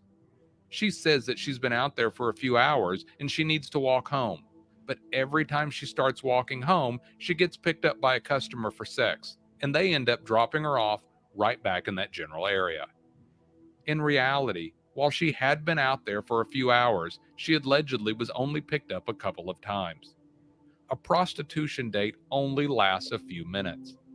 And in most cases, it's the prostitute who decides where she's going to be dropped off. But maybe her boyfriend Will's house was simply too far out of the way. That's not the case. Will's house is only 1 mile, a 4-minute drive, or a 22-minute walk from where she encountered Officer Holtzclaw. The reality is, she could have gone home anytime she wanted to, and Holtzclaw most likely realized this. He probably even confronted her about it and offered a solution. "I'll drive the 4 minutes and take you home so that you'll stop prostituting for the day and being out here buying drugs." But did she really even want to go home? And what are the odds she was even heading home on that day? If you listened closely to her interview, she clearly says she relapsed and she hadn't been back to her boyfriend Will's house in 3 or 4 days, and he was pissed. Whatever the case, Holtzclaw is on patrol in a high crime area. He comes across a street prostitute who is using crack cocaine. She doesn't have any warrants. He has her destroy her crack pipe, and he thinks the easiest and safest solution is to simply take her 1 mile to her residence and get her off the streets. So he does. He also takes the opportunity to see what information she's willing to share. And she's pretty talkative. She gives up her drug dealer right off the bat, admits to being a prostitute, and shares the details with how it's all done. She also apparently lives with an older man in a nicer home, but the man has no real job. As for the purse falling off the top of the patrol car, well, that did happen. And that brings up something else that's odd, if Great is to be believed. Not only did Officer Holtzclaw have her destroy the only actual evidence of a crime he could use against her to extort sex, but, according to Great, when they get to her house, Officer Holtzclaw offers to leave her behind so that he can go look for her purse that he inadvertently lost. Again, not exactly what you expect from a calculated cop serial rapist. When Holtzclaw arrives at Great's residence, he does do something, though, that's very ill-advised. He follows her right into her house. But I suggest it's not at all as Great described it. She didn't just shrug off her purse and all of its contents being lost, and then just go strolling up to her door and just happen to notice that Officer Holtzclaw was following her in her peripheral without either one saying so much as a word, as she opens the unlocked door and steps inside. The most likely scenario is that when Officer Holtzclaw ran her, which we know he did, her father's home address popped up as her residence, which is also the address listed on her now lost driver's license. As we know, she gets pulled over and arrested a lot, so the information in the system is current. But that's not the address she gives to Holtzclaw when she says she's headed home. And when they arrive, it's actually a pretty nice 2-story house with 4 bedrooms, only a block from the state capitol, and surrounded sporadically by homes in the immediate area that sell for anywhere between $200,000 and $800,000. So Officer Holtzclaw has his doubts it's really her home. And if it is, He suspects that most likely the occupants are up to some sort of criminal activity. He's learned during his stint with the Oklahoma City Police Gang Unit that you take any opportunity to investigate potential organized crime. It's one reason it's so common for police officers to ask suspects if they'll grant them permission to search their person, their car, their motel room, and even their home. And time again, those individuals willingly give permission, knowing full and well that the officer is going to find drugs, guns, or other evidence of serious crimes that are out in the open. I believe that's what Officer Holtzclaw was doing. I believe he told Great that this address isn't in the system as her residence and asked her to prove it. So she invited him inside. And there's actually a pretty interesting story about how Great's boyfriend came to live in such a nice home in a nice area, all without having any reportable income of his own. But I'll save those details for when it comes out in trial. Once inside, she begins illustrating her familiarity with the layout and the personal items. I think Holtzclaw took note of the sharp contrast between how the home looked on the outside and how it appeared inside. It was obvious those living there kept up the curb appeal so as not to draw the attention of the neighbors. However, once inside, the house was dark, stained, much of the carpet was threadbare, and was overall in a state of disrepair. I've posted some photos of the outside and inside of this residence on my Instagram page at Bates Investigates, or this season's Instagram page at Holtzclaw Trial. Looking around for a minute and not seeing any open and obvious signs of criminal activity, he simply left the residence, got back in his patrol car, and checked a couple of things on his computer before heading out to another location to back up an officer. Once again, patrol car GPS shows him at Great's residence for approximately 15 minutes, not the at least 30 minutes she told detectives. Also in Holtzclaw's favor, the home is unlocked when they arrived. It belongs to another man Great describes as her boyfriend, though he will describe her at trial as more of a roommate housekeeper at the time. Great herself told detectives she didn't know where Willie was and that he's, quote, always home unless he's at the store, bank, or playing pool. Holtzclaw has no idea if someone is home, in the backyard, or could be walking in at any moment with a posse of thugs. Yet, he's somehow comfortable enough to go upstairs and demand sex, even though he literally has nothing to hang over her or take her to jail on if she doesn't comply. She has no warrants, and he had her destroy her drug paraphernalia. And if that's not enough to convince you, let's look closer at the seemingly indefensible evidence she claims is literally all over this bedroom. According to her version of events, the room is basically full of Holtzclaw's DNA, pubic hairs, semen, you name it. It's allegedly on a rag, on the bed frame, on the plastic still on the box springs, and all over the back of some chair. And trust me, detectives go looking for this critical evidence. According to court records, on September 3rd, 2014, just one day after Great revealed the likelihood of DNA evidence, detectives, along with a dozen or so members of the Oklahoma City Police Gang Unit, descend unannounced upon Willie Carter's residence with a search warrant. According to police reports, even though Great had previously stated the house is never locked, the front door was secured with a chain and padlock. Police claim they knocked several times, but apparently before Will could open the door, they cut the locks off and forced their way inside, confronting Will at the top of the stairs. He was understandably upset and described by police as, quote, hateful and uncooperative. They forced him to sit on the porch guarded by gang officers while detectives collected potential evidence and documented the scene. You can see the actual photos taken of the residence during the execution of the search warrant at this episode's homepage at holtzclawtrial.com. According to the warrant, Great's bedroom was exactly as she described it. Officers removed the back of the chair Great had specifically mentioned and collected a pair of black panties and white underwear, which I find odd because neither of those items were ever mentioned by Great at any time.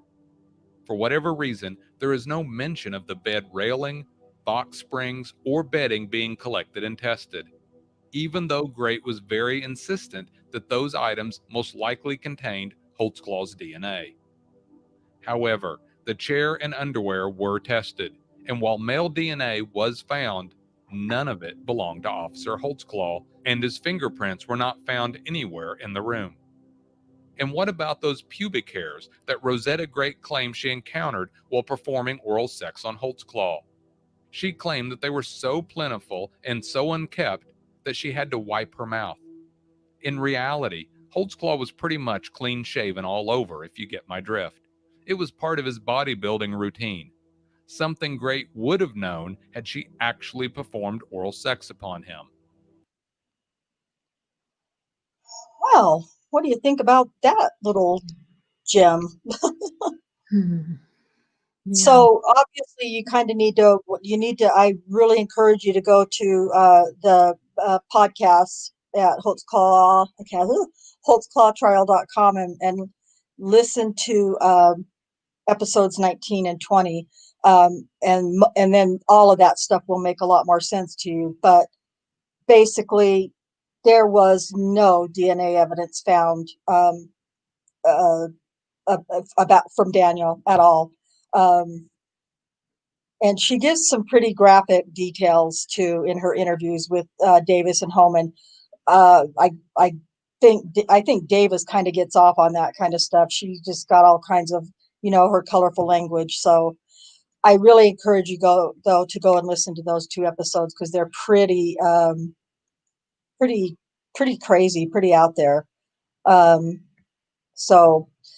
And then Michelle Malkin's Daniel in the Den 2-part documentary. You can actually see her being interviewed by detectives Davis and Homan in the county jail on 2 occasions, and it's the second occasion where she's suddenly ready to give him all kinds of details. She just has way too many details.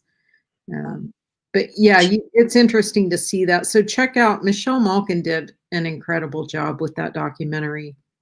Right. She really did. Definitely that documentary alone will get you excited to learn more about the case if nothing else does. So again, I'm running us long, but I don't want to leave stuff out. So I wanted to, since we are talking about DNA and forensic evidence, this was not, I thought I'd seen just about everything that there was to see, but this was one I hadn't seen before. Kay said she'd seen it, but it had been a while, I think, and she didn't really remember it. But I think this is definitely something worth. This one's only about 7 minutes long, so almost done here, guys.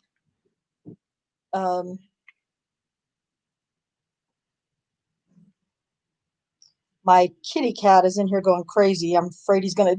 It's scaring me. Okay, let's see. Due process rights.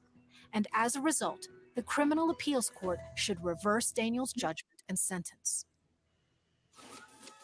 Perhaps most compelling is the public defender's accompanying application for a hearing on Daniel's Sixth Amendment claims. This document goes into detail about the crucial mishandling of the DNA evidence, not just by the prosecution, but by Daniel's own defense attorney. Remember, out of 13 accusers and 17 alleged crime scenes, a minuscule amount of DNA from one accuser was the only DNA evidence the prosecution could muster. And that accuser, as we showed you in Daniel in the Den Part 2, was the troubled teen who told her mother that Daniel was a, quote, hot cop who she wanted to, quote, date. Brian Bates told me about that bizarre detail, not reported in Oklahoma media last fall. What did your daughter tell you? She said, I met this really hot cop. He told me I had a couple warrants, but he said, don't worry about it. Give me his number and we're going to go out on stage. Who describes their rapist as the hot cop and we're going to go out on dates And I'm just really excited about it. It doesn't happen. The DNA was the linchpin of the state's entire case against Daniel.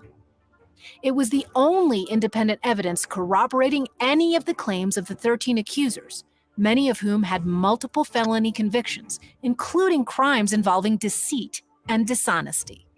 In a sworn 10-page affidavit, highly regarded forensic biologist and DNA expert Dr. Michael Spence of Spence Forensic Resources in New Mexico laid out the devastating case against the state's, quote, faulty and scientifically unsound presentation of the DNA evidence. Fragments of DNA. Dr. Spence blasted Oklahoma City PD crime lab detective Elaine Taylor's, quote, failure to identify the vaguest hint of any staining at or near the fly and crotch area of Daniel's pants.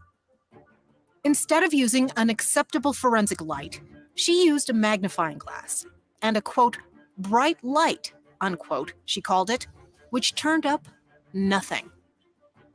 Dr. Spence blasted the defense counsel for failing to challenge Taylor on all this. Then there's the issue of the police department's mishandling of key evidence.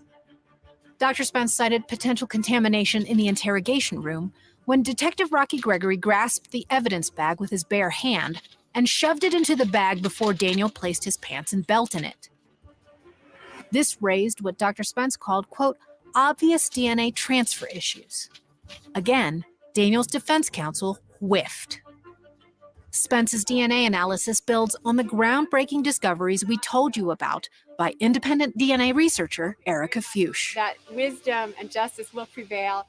Dr. Spence outlined how the prosecutor's crime lab expert, Elaine Taylor, incorrectly testified that male DNA was absent from 2 of the 4 DNA samples, when her own data sheets reported that male DNA was in fact recovered in those samples. Remember, Wright State University professor Dan Crane saw that male DNA too after examining the test results. From looking at that table of alleles, it's clear that the sample that we're talking about here was a mixture of more than one person. In fact, there's some indications that there are at least 3 contributors to this mixture. Wow. And one of those contributors does appear to be a male. Based on these test results, the DNA tells us that fairly confidently. So who does that male DNA belong to? Crime lab expert Elaine Taylor testified that she had ruled Daniel out. But Dr. Spence cited Taylor's own report that one of the DNA swabs was an inconclusive mixture with insufficient data, meaning that she could not rule out Daniel as a contributor, as she erroneously did in sworn testimony. This is important because the prosecution baselessly argued that the absence of Daniel's genetic material meant the DNA must have come from vaginal fluid from the teenage accuser. Dr. Spence further scrutinized the 4 DNA swabs of the zipper area on Daniel's pants that Taylor took. The first and second swabs were minuscule mixtures of DNA associated with the teen accuser, male skin cell DNA that could have been Daniel's, as well as unknown DNA that didn't belong to Daniel, his girlfriend at the time, or 3 accusers, including the teen who all claimed he sexually assaulted them on the same day. Dr. Crane underscored why these mixtures are so problematic. It's important to bear in mind, like for the 17q2 sample, the laboratory's conclusion is that is a mixture of, I believe their conclusion was at least 3 individuals. So their conclusion was at least 3. In that context, when we're talking about at least 3, realize that at least is very important. It may be 4, it may be 5, it may be 6 or 7. And we do not have the ability to say which of those is more likely. We can say it's not 2, we can say it's not 1, but we can't say if 3 is more likely than 4 or 5 is more likely than 3.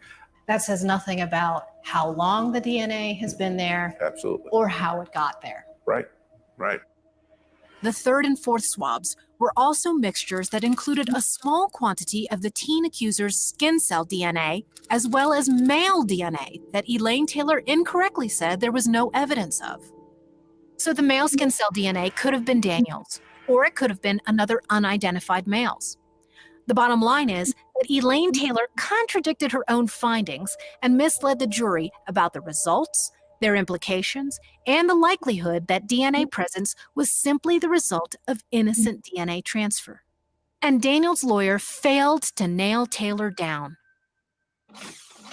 As Daniel's direct appeal winds its way through the courts, the scientific and law enforcement community's awareness of Daniel's case is growing. Several other forensic experts and investigators have shared their concerns with me about the shoddy testimony and analysis that led to Daniel's convictions.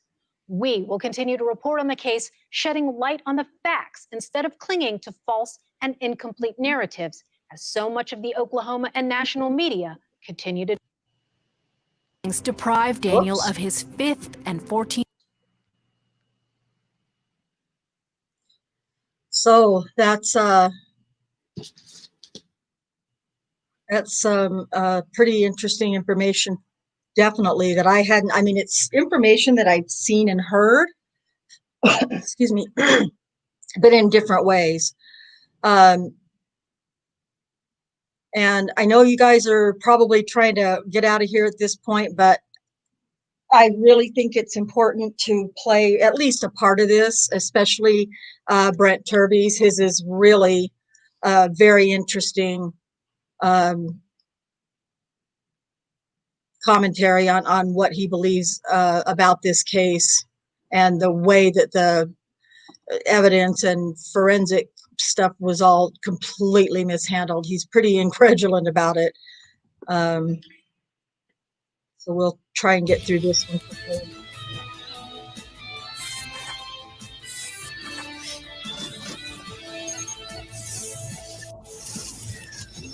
Michelle Malkin investigates. Now, here's Michelle Malkin.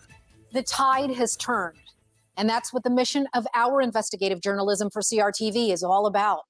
Since the launch of MMI in December 2016, with our signature series, Daniel in the Den, forensic experts and criminal justice heavyweights have stepped forward to expose just how badly they think the system railroaded Daniel Holtzclaw.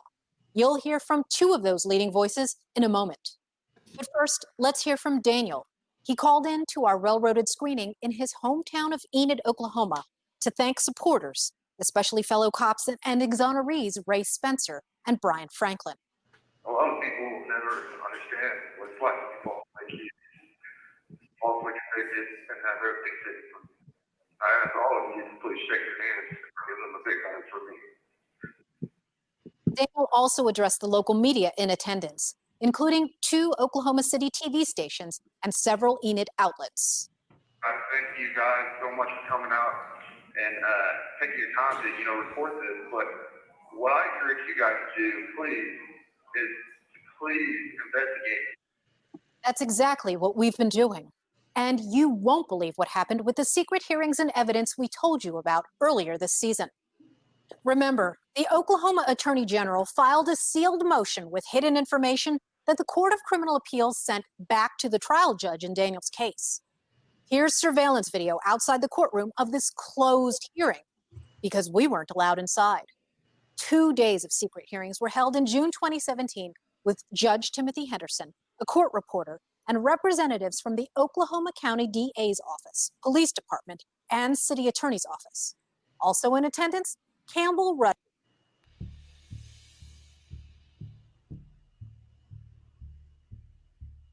One of the things that you honed in on was the way that the crime lab analysts tested the pants. So we have a pair of pants here, and we wanted to have you explain what she did right and what she did wrong. So this is a pair of pants that would be similar to the ones that Daniel was wearing. They were described as navy blue uniform pants. She looked at the pants visually. She used a light, kind of a bright light like this. She did mention that she used a magnifying glass. And what she was doing at that time was looking for any stains, visual stains. This is known saliva on here. That wouldn't always show up. On these pants, it is showing up. But if you don't see any staining, then the next thing that you're going to want to do is look with an alternate light source. So when you put on the orange glasses and you have this alternate light source, what happens is after you shut out the lights, you're actually seeing fluorescence from certain body fluids. Okay? So when the lights go out and you have an alternate light source, certain body fluids will fluoresce. In this case, there's a little bit of fluorescence, a little discoloration here in this area. You would also want to check the inner fly area. So there are additional stains that you're not seeing with the naked eye. In this case, the allegations were oral assault, and so saliva is one of those body fluids that does fluoresce.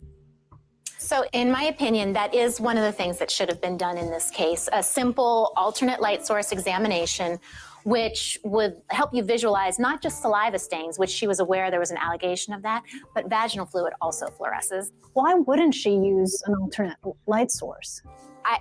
I don't know. Again, it's very common practice. There are some tests that are not as common. A test for vaginal fluid is not as common, but a saliva test is common. So if the crime lab analyst had used an alternate light source and it had lit up to show saliva, what would the next step be? Many different fluids will fluoresce. So now you want to try to narrow that field. What is the fluid? In this case, again, the initial allegations were oral intercourse. So a logical step would be a saliva test. What it does is it actually gives you a blue coloration if saliva is present. So this is a neat saliva stain. It's very dark blue. On the other hand, if you had a negative, and holding it up here, you've got the blue in the bottom, but it hasn't reacted with anything, so that's why it's clear. Gotcha. However, this test also is pretty sensitive. This is a 1 to 100 saliva stain, and you can still see that kind of faint blue coloration. It's a quick test that can be done. It doesn't waste any sample because the cells are actually retained here in this. There's also other tests that could be done later. There were allegations of vaginal intercourse. There are not many labs that do presumptive testing for vaginal cells, but it is possible. And actually, one of the ways we can look at the cells is with a microscope. It does give you an indication or an idea of whether vaginal epithelial cells are present. And this is important because Galen Giger, the assistant district attorney, in his closing statement, asserted flat out that the DNA found on Daniel's fly of his pants came from the vaginal walls of the 17-year-old accuser, and that it came unequivocally from quote-unquote vaginal fluid. But what did the crime lab analyst do to confirm that? Nothing. There was no serology testing. There was no testing for saliva. There was no testing for vaginal fluid. So that's scientifically incorrect. It's unsound. You can't make a statement that you have identified a fluid if you have not done any testing for that particular fluid. So what would you have done? In my laboratory, I do perform testing for vaginal fluid or vaginal epithelial cells. It's not a confirmatory test, but what you can see on the screen actually is one of the stains that I use called Dane stain. You're seeing where there's kind of an orangish color, that's the vaginal cells, whereas buccal cells, cells from your mouth, would be kind of more of a bluish color. So they are not going to look the same on the screen. Now, another test that I do that's a little bit more common is something called the Lugol's test. It's an iodine test where on this particular sample, we can add just a couple of drops, so it's a very quick test. And the vaginal cells, if present, will stain kind of a chocolate brown color, whereas buccal cells will not have that same coloration. So it actually starts reacting right away. So this is my vaginal cells and the buccal cells. So when I look at that under the microscope, what I'm seeing on the screen is a chocolate brown coloration. And so that color is an indication that you're actually dealing probably most likely with vaginal epithelial cells. It's very distinctive looking. Right. And the buccal cells, on the other hand, are just sort of a yellowish color. They don't have that same dark coloration. And so it's, again, not a confirmation, but it does give you an idea. And the same way, a lack of those vaginal epithelial cells would give you an indication that it doesn't appear to be vaginal fluid on the sample. This is a way to help distinguish between cells from the mouth and cells from the vagina. They are very different. They're very distinct. Right, visually very distinct. This video and analyzed the problems and showed us what should have happened.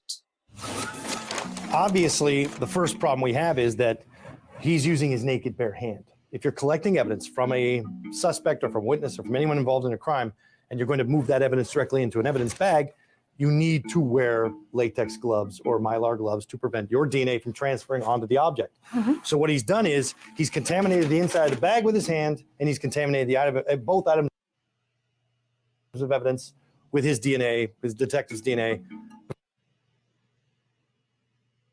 before putting them into the bag. That's how touch DNA works. It's very, very sensitive, and we could pick that up. The second thing is you must have only one bag per item of evidence. Now, to properly collect a pair of pants, you do not wad them up and throw them into a bag. That is completely improper, because what you're looking for is stains, other transfers, and patterns. Let's say maybe you're looking for a hair, maybe you're looking for blood, maybe you're looking for semen. We don't know yet, because we're right now at the collection phase. So when you collect a pair of evidence like this, what you're supposed to do, wearing proper gloves, is you would lay it down on a piece of paper, a piece of white butcher paper, and you would roll the pair of pants up inside that paper like so. The paper would be creating a layer at each roll. So what you'd have is an item of clothing wrapped up inside what looks like a white roll. And then you would take that item, fold it, and put it into the bag. And then immediately you would have evidence tape, and you would fold the bag down like this. You would seal it with evidence tape, sign your name and assign an evidence item number right across it, put the date, the location where it was collected, all that information to keep and maintain a chain of custody. Because now you've secured it in such a fashion that you can test it at a later date and presume that you've not contaminated it. And you've not only have you prevented immediate contamination, you prevented future contamination from the object, things shaking off of it, patterns transferring around, hairs transferring around. Because when you open this bag at a later date, you're going to not only take out what's in the bag, you're going to look inside the bag and see if anything fell off during transfer. And here's the most important thing. If you're doing a real investigation, you don't know what's important until later on. So you want to make sure to protect the integrity of every piece of evidence you collect. So all of these errors compounded by having multiple items in the bag as well creates more routes for possible contamination? It shows an overall attitude of total disregard for the physical evidence. This guy doesn't care about the DNA. He doesn't care about the physical evidence. He's just doing what he thinks he has to do. He's doing this almost theatrical, like he's trying to use this as a mechanism by which he's going to get an inculpatory statement for Daniel to say, yeah, I'm going to take this, I'm going to send it to the lab. No, in reality, if you're really doing it properly, you go through a whole procedure and you have somebody do it who knows what they're doing. This shows somebody who doesn't understand physical evidence, doesn't care about the physical evidence. Wow, a total and reckless disregard for the evidence. Such a simple thing that could have such a profound effect on the investigation. While DNA was a key issue, there were many other problems. Retired NYPD detective and founder of Forensics for Real Inc., John Palucci, attempted you to take a look at the answers that Detective Kim Davis and Rocky Gregory, the sex crime detectives who led this, and given that it was Daniel Holtzclaw who was calling in through his CIU unit with the Vruna records and never denied that he had come into contact with any of these women, what they did was take all that information and then reverse engineer by, as you say, going out and seeking out all of these women except for the very first accuser. So this is an exchange that I had with them about the lack of physical evidence at that first stop. What were the results of the SANE test with regard to Jamie Liggins? There was no DNA in her mouth. She also said that at one point his hands were on top of the car, and at one point her hands were on the hood? On the hood, yes. And what were the results of the DNA tests on those? They didn't DNA test those. They fingerprinted. You can't do both. Okay. And what were the results of that? They didn't get fingerprints. Why do you think that is? Because hundreds of people touched the cars, the weather, you got to keep in mind, Holtzclaw's car was a pigsty. It was absolutely nasty. And a lot of times, like when we go into a house for a burglary and it's just nasty, you never get results from that, just from the filth. Wow. And his car was pretty filthy. So the fingerprint tests came back negative on the car, and the SANE test came back negative for DNA in her mouth. Correct. You still believed her story at that point? I did. Detective Gregory, same? Yes, after Kim kind of relayed everything, because Kim's done hundreds of lines that she told me. Okay. Okay. Okay. I know. There's layers of problems here. Yeah, He can hardly stand himself. Let's start with the first premise. They know the truth. And the truth is that when the victim makes a statement, you must bother to test their statements against the physical evidence record. And if their statements do not lead to physical evidence, that's a problem. What they're doing is explaining it away while still clinging to their original assumption, which is that Holtzclaw must be guilty of these crimes. So first of all, let's talk about the physical evidence transfer. The hood of a car is very good for both identifying visual prints, but also for identifying latent prints and for pulling them. Mhm. The next statement was to explain that was his car was filthy. In fact, she used the word nasty. It was absolutely nasty. She immediately, her emotional response goes way up. She knows that she's got a problem because there should have been fingerprints. And two, instead of dealing with that, she starts characterizing the defendant in a very negative way. Big stop, It was she so inappropriate. And I can't even begin to tell you the problem that I have with that, because it gives us a real quick peek inside of her mind. She's not talking about the car, she's talking about Daniel. Yeah. She's trying to vouch for her lack of evidence by talking about his character. And that is, emotionally, that works so well with people. Mhm. That's what we've been trained to think that way. Oh, his car's nasty, he's guilty. An investigator who thinks that way has a threshold problem with objectivity and really needs to find a new profession. What's really interesting to me is him, the detective. Rocky He Gregory. immediately is not willing to take any responsibility for anything that's happened. He's like, she said it was, and she's smarter than me, and she's been doing this longer. Yeah. Her whole thing is, well, I've worked hundreds of cases. Experience is not a shield to scientific scrutiny. Experience is something you demonstrate by doing your due diligence and following your protocols. So when someone uses their experience to explain why they didn't do their job, that to me is an oxymoron.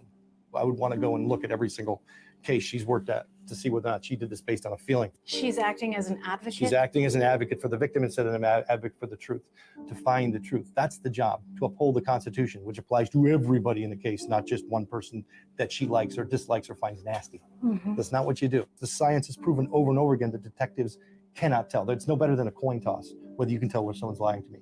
That's why we bother to employ people at a crime lab. That's why we bother to test evidence, because people do lie and they get ground balls by you all the time because you're not paying attention, because you think you're a super cop. You think you're a super lie detector. Yeah. You're not. It's not how it works. This was an interesting phenomenon because you had the procurement of the 13 accusers, and It's a great word for it. there were 8 out of the 13 on whose charges Daniel was found guilty, and it was a mishmash of almost random or splitting the baby is how both the detectives and government officials have put their description of the verdict. They split the baby on. They split the baby. Is that justice? Well, that's how they perceived. That's You how it had works. 5 of the accusers on whose charges Daniel was completely cleared of. There just seemed to be a randomness about Yes. it. There was one, Shardarian Hill, who was caught at the end of her interview with Rocky Gregory saying, is this good evidence? She sort of stretched her arms out as if it was all in a day's work and said, the phrase was, quote, even if he didn't even rape nobody, nothing, he's been in contact with people that he was arrested. because he had contacted these women, somehow he deserved to face some sort of legal consequences for that. And that's advocacy one way or the other. You essentially assume the premise in order to prove the argument. And that's, again, a logical flaw. It's what happens when you have detectives who are not properly educated.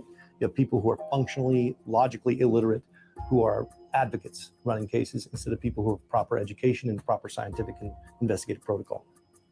As the case attracted national media attention, there were many opportunists who came forward, and We also call them false reporters, but yes. false reporters that, Right. that piled on. So I wanted to ask you about Shawnee's Barksdale. This is a picture of her. She is one of the many women, and one man, by the way, who came forward in the course of all of the media frenzy to claim that they had also been sexually molested or assaulted by Daniel Holtzclaw. And I want you to take a look at some of the video of her interview. We don't want this guy out here hurting our own citizens. There's others out there that's real. If I didn't have to work on this case, okay, and try to track down real victims, because I've had to go to a lot of women stuff happened with. Okay. They didn't come forward. I've had to go find them. Okay. If I didn't have that real thing to do right now, I probably would arrest you.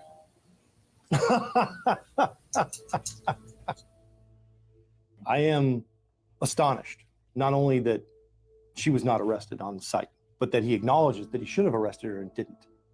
When you have somebody who's a false reporter and they're willing to do this, very often false reporting is associated with other incidents. They're not just doing it one time. So if you arrest one time, you're preventing not one false reporter, you're preventing the 20 more that are going to come later on in their life. Because they're going to realize, once they realize it works and there's no consequences, they're going to keep doing it. She should have been arrested. And he acknowledges that in the interview. And that fact is, what it tells you is how fast and loose they're playing with the law.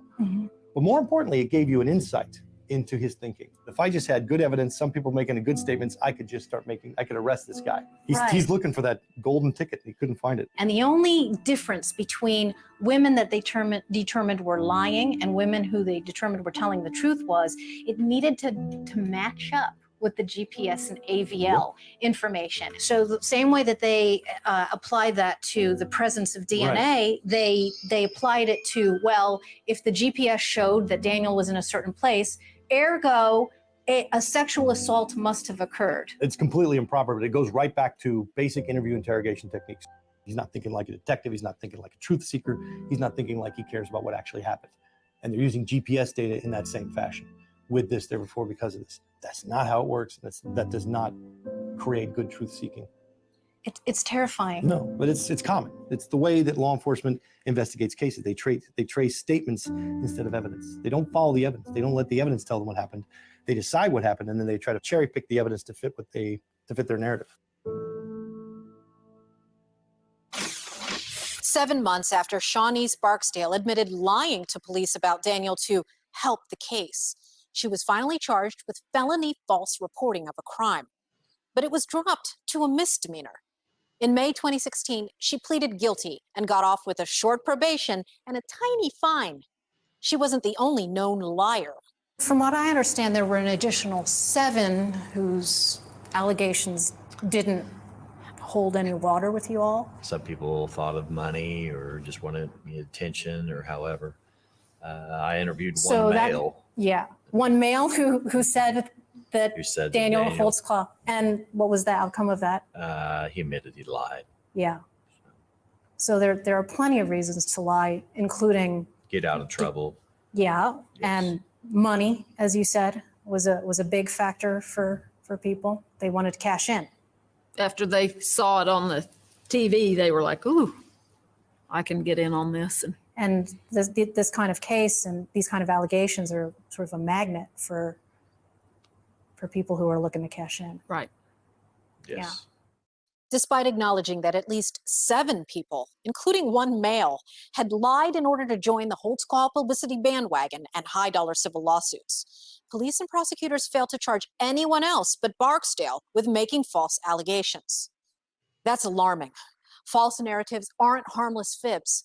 They can cost innocent people their freedom, even their lives. This is a copy of Dr. Brent Turvey's newest textbook, False Allegations: Investigative and Forensic Issues in Fraudulent Reports of Crime. As Dr. Turvey teaches students and true law enforcement professionals, it is a fact of life and the criminal justice system that people lie. Moreover, quote, too many investigators succumb to personal and institutional bias, and they perpetuate deceit. Lying about crimes is a crime, and enabling lies is as wrong as telling them, especially when those lies are told under oath and in front of a jury. All right. That was like a marathon of videos today, huh? That's kind of the end of the hashtag talk for the night. But there's a lot of good, useful information there that, that I hope that, that some of you were able to learn from, and hopefully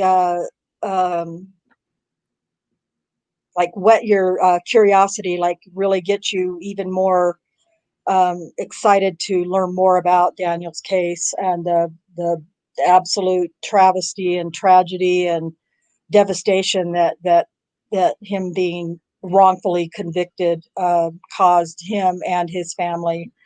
Yeah,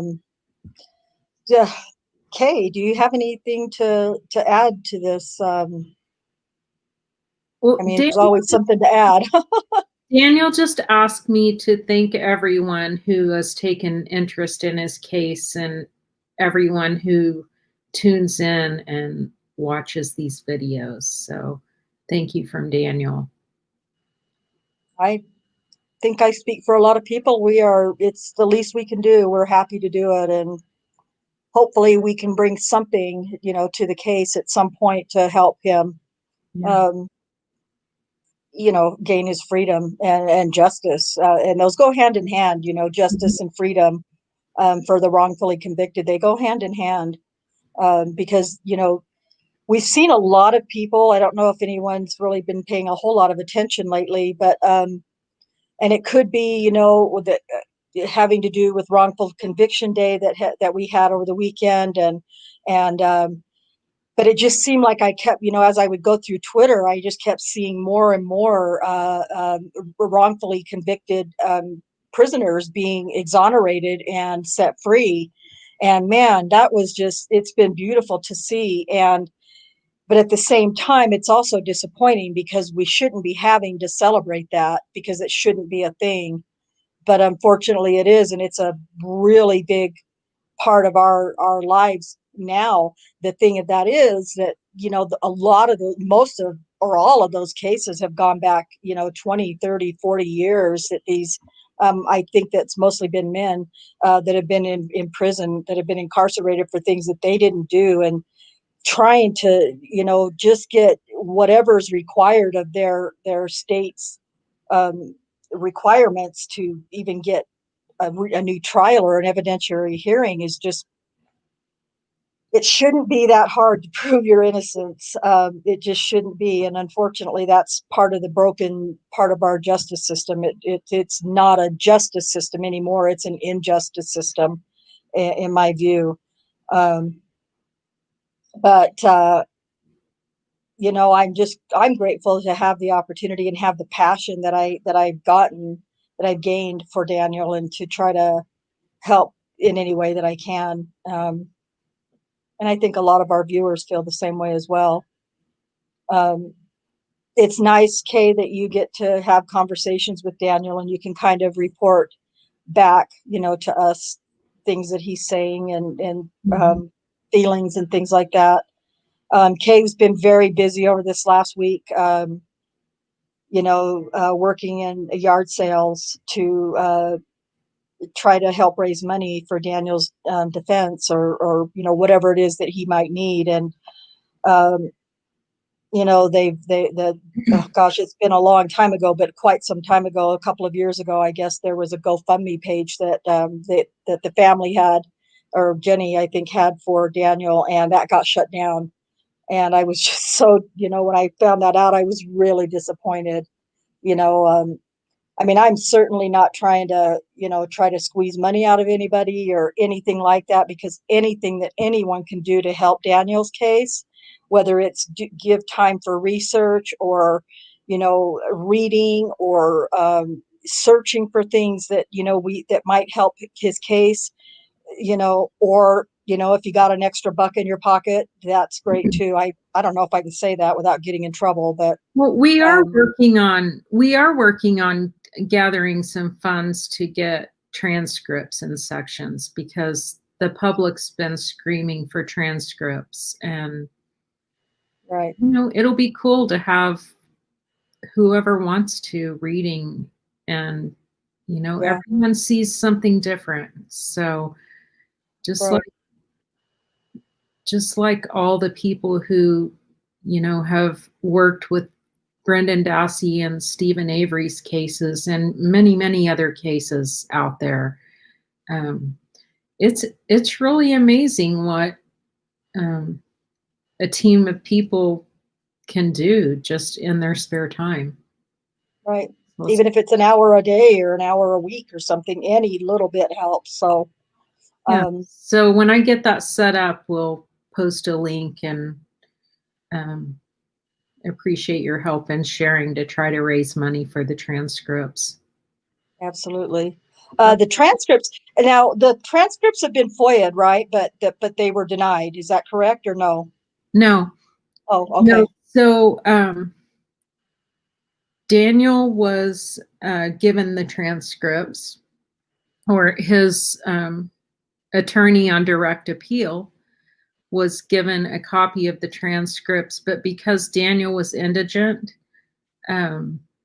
they told the family that they cannot share the transcripts, that they have to be purchased. So, and that's like $2 a page, right? I think it's $1. $1. But it's like 6,000 pages. So it's a lot of money. Yeah. So, like I said, I'm not soliciting money, just soliciting any kind of help, in any way that we can get it, obviously. Cherie, again, you're so talkative, and it's kind of hard to get anything past you with all your jibber jabber. I'm so kidding. I always have to give her a hard time because she's so quiet. But have you got something to add today? Well, not really. I think you guys have covered it very well. It was really interesting. Okay. Well, and just so you guys know too, even though Cherie's very quiet, she's always getting the best information for us and stuff. So she doesn't just sit down and do nothing. She definitely is a great researcher. So really good. So I guess unless anybody has any questions, I haven't really seen any questions necessarily lately, but thank you guys so much for sticking it out in almost 2.5 hours. I hope you enjoyed tonight's show and the information we were able to give. And we will see you again next Saturday or next Sunday at 5 p.m. Mountain, 6 p.m. Central. Thank you so much, and you guys have a great week. Vote, Bye. people. Bye-bye.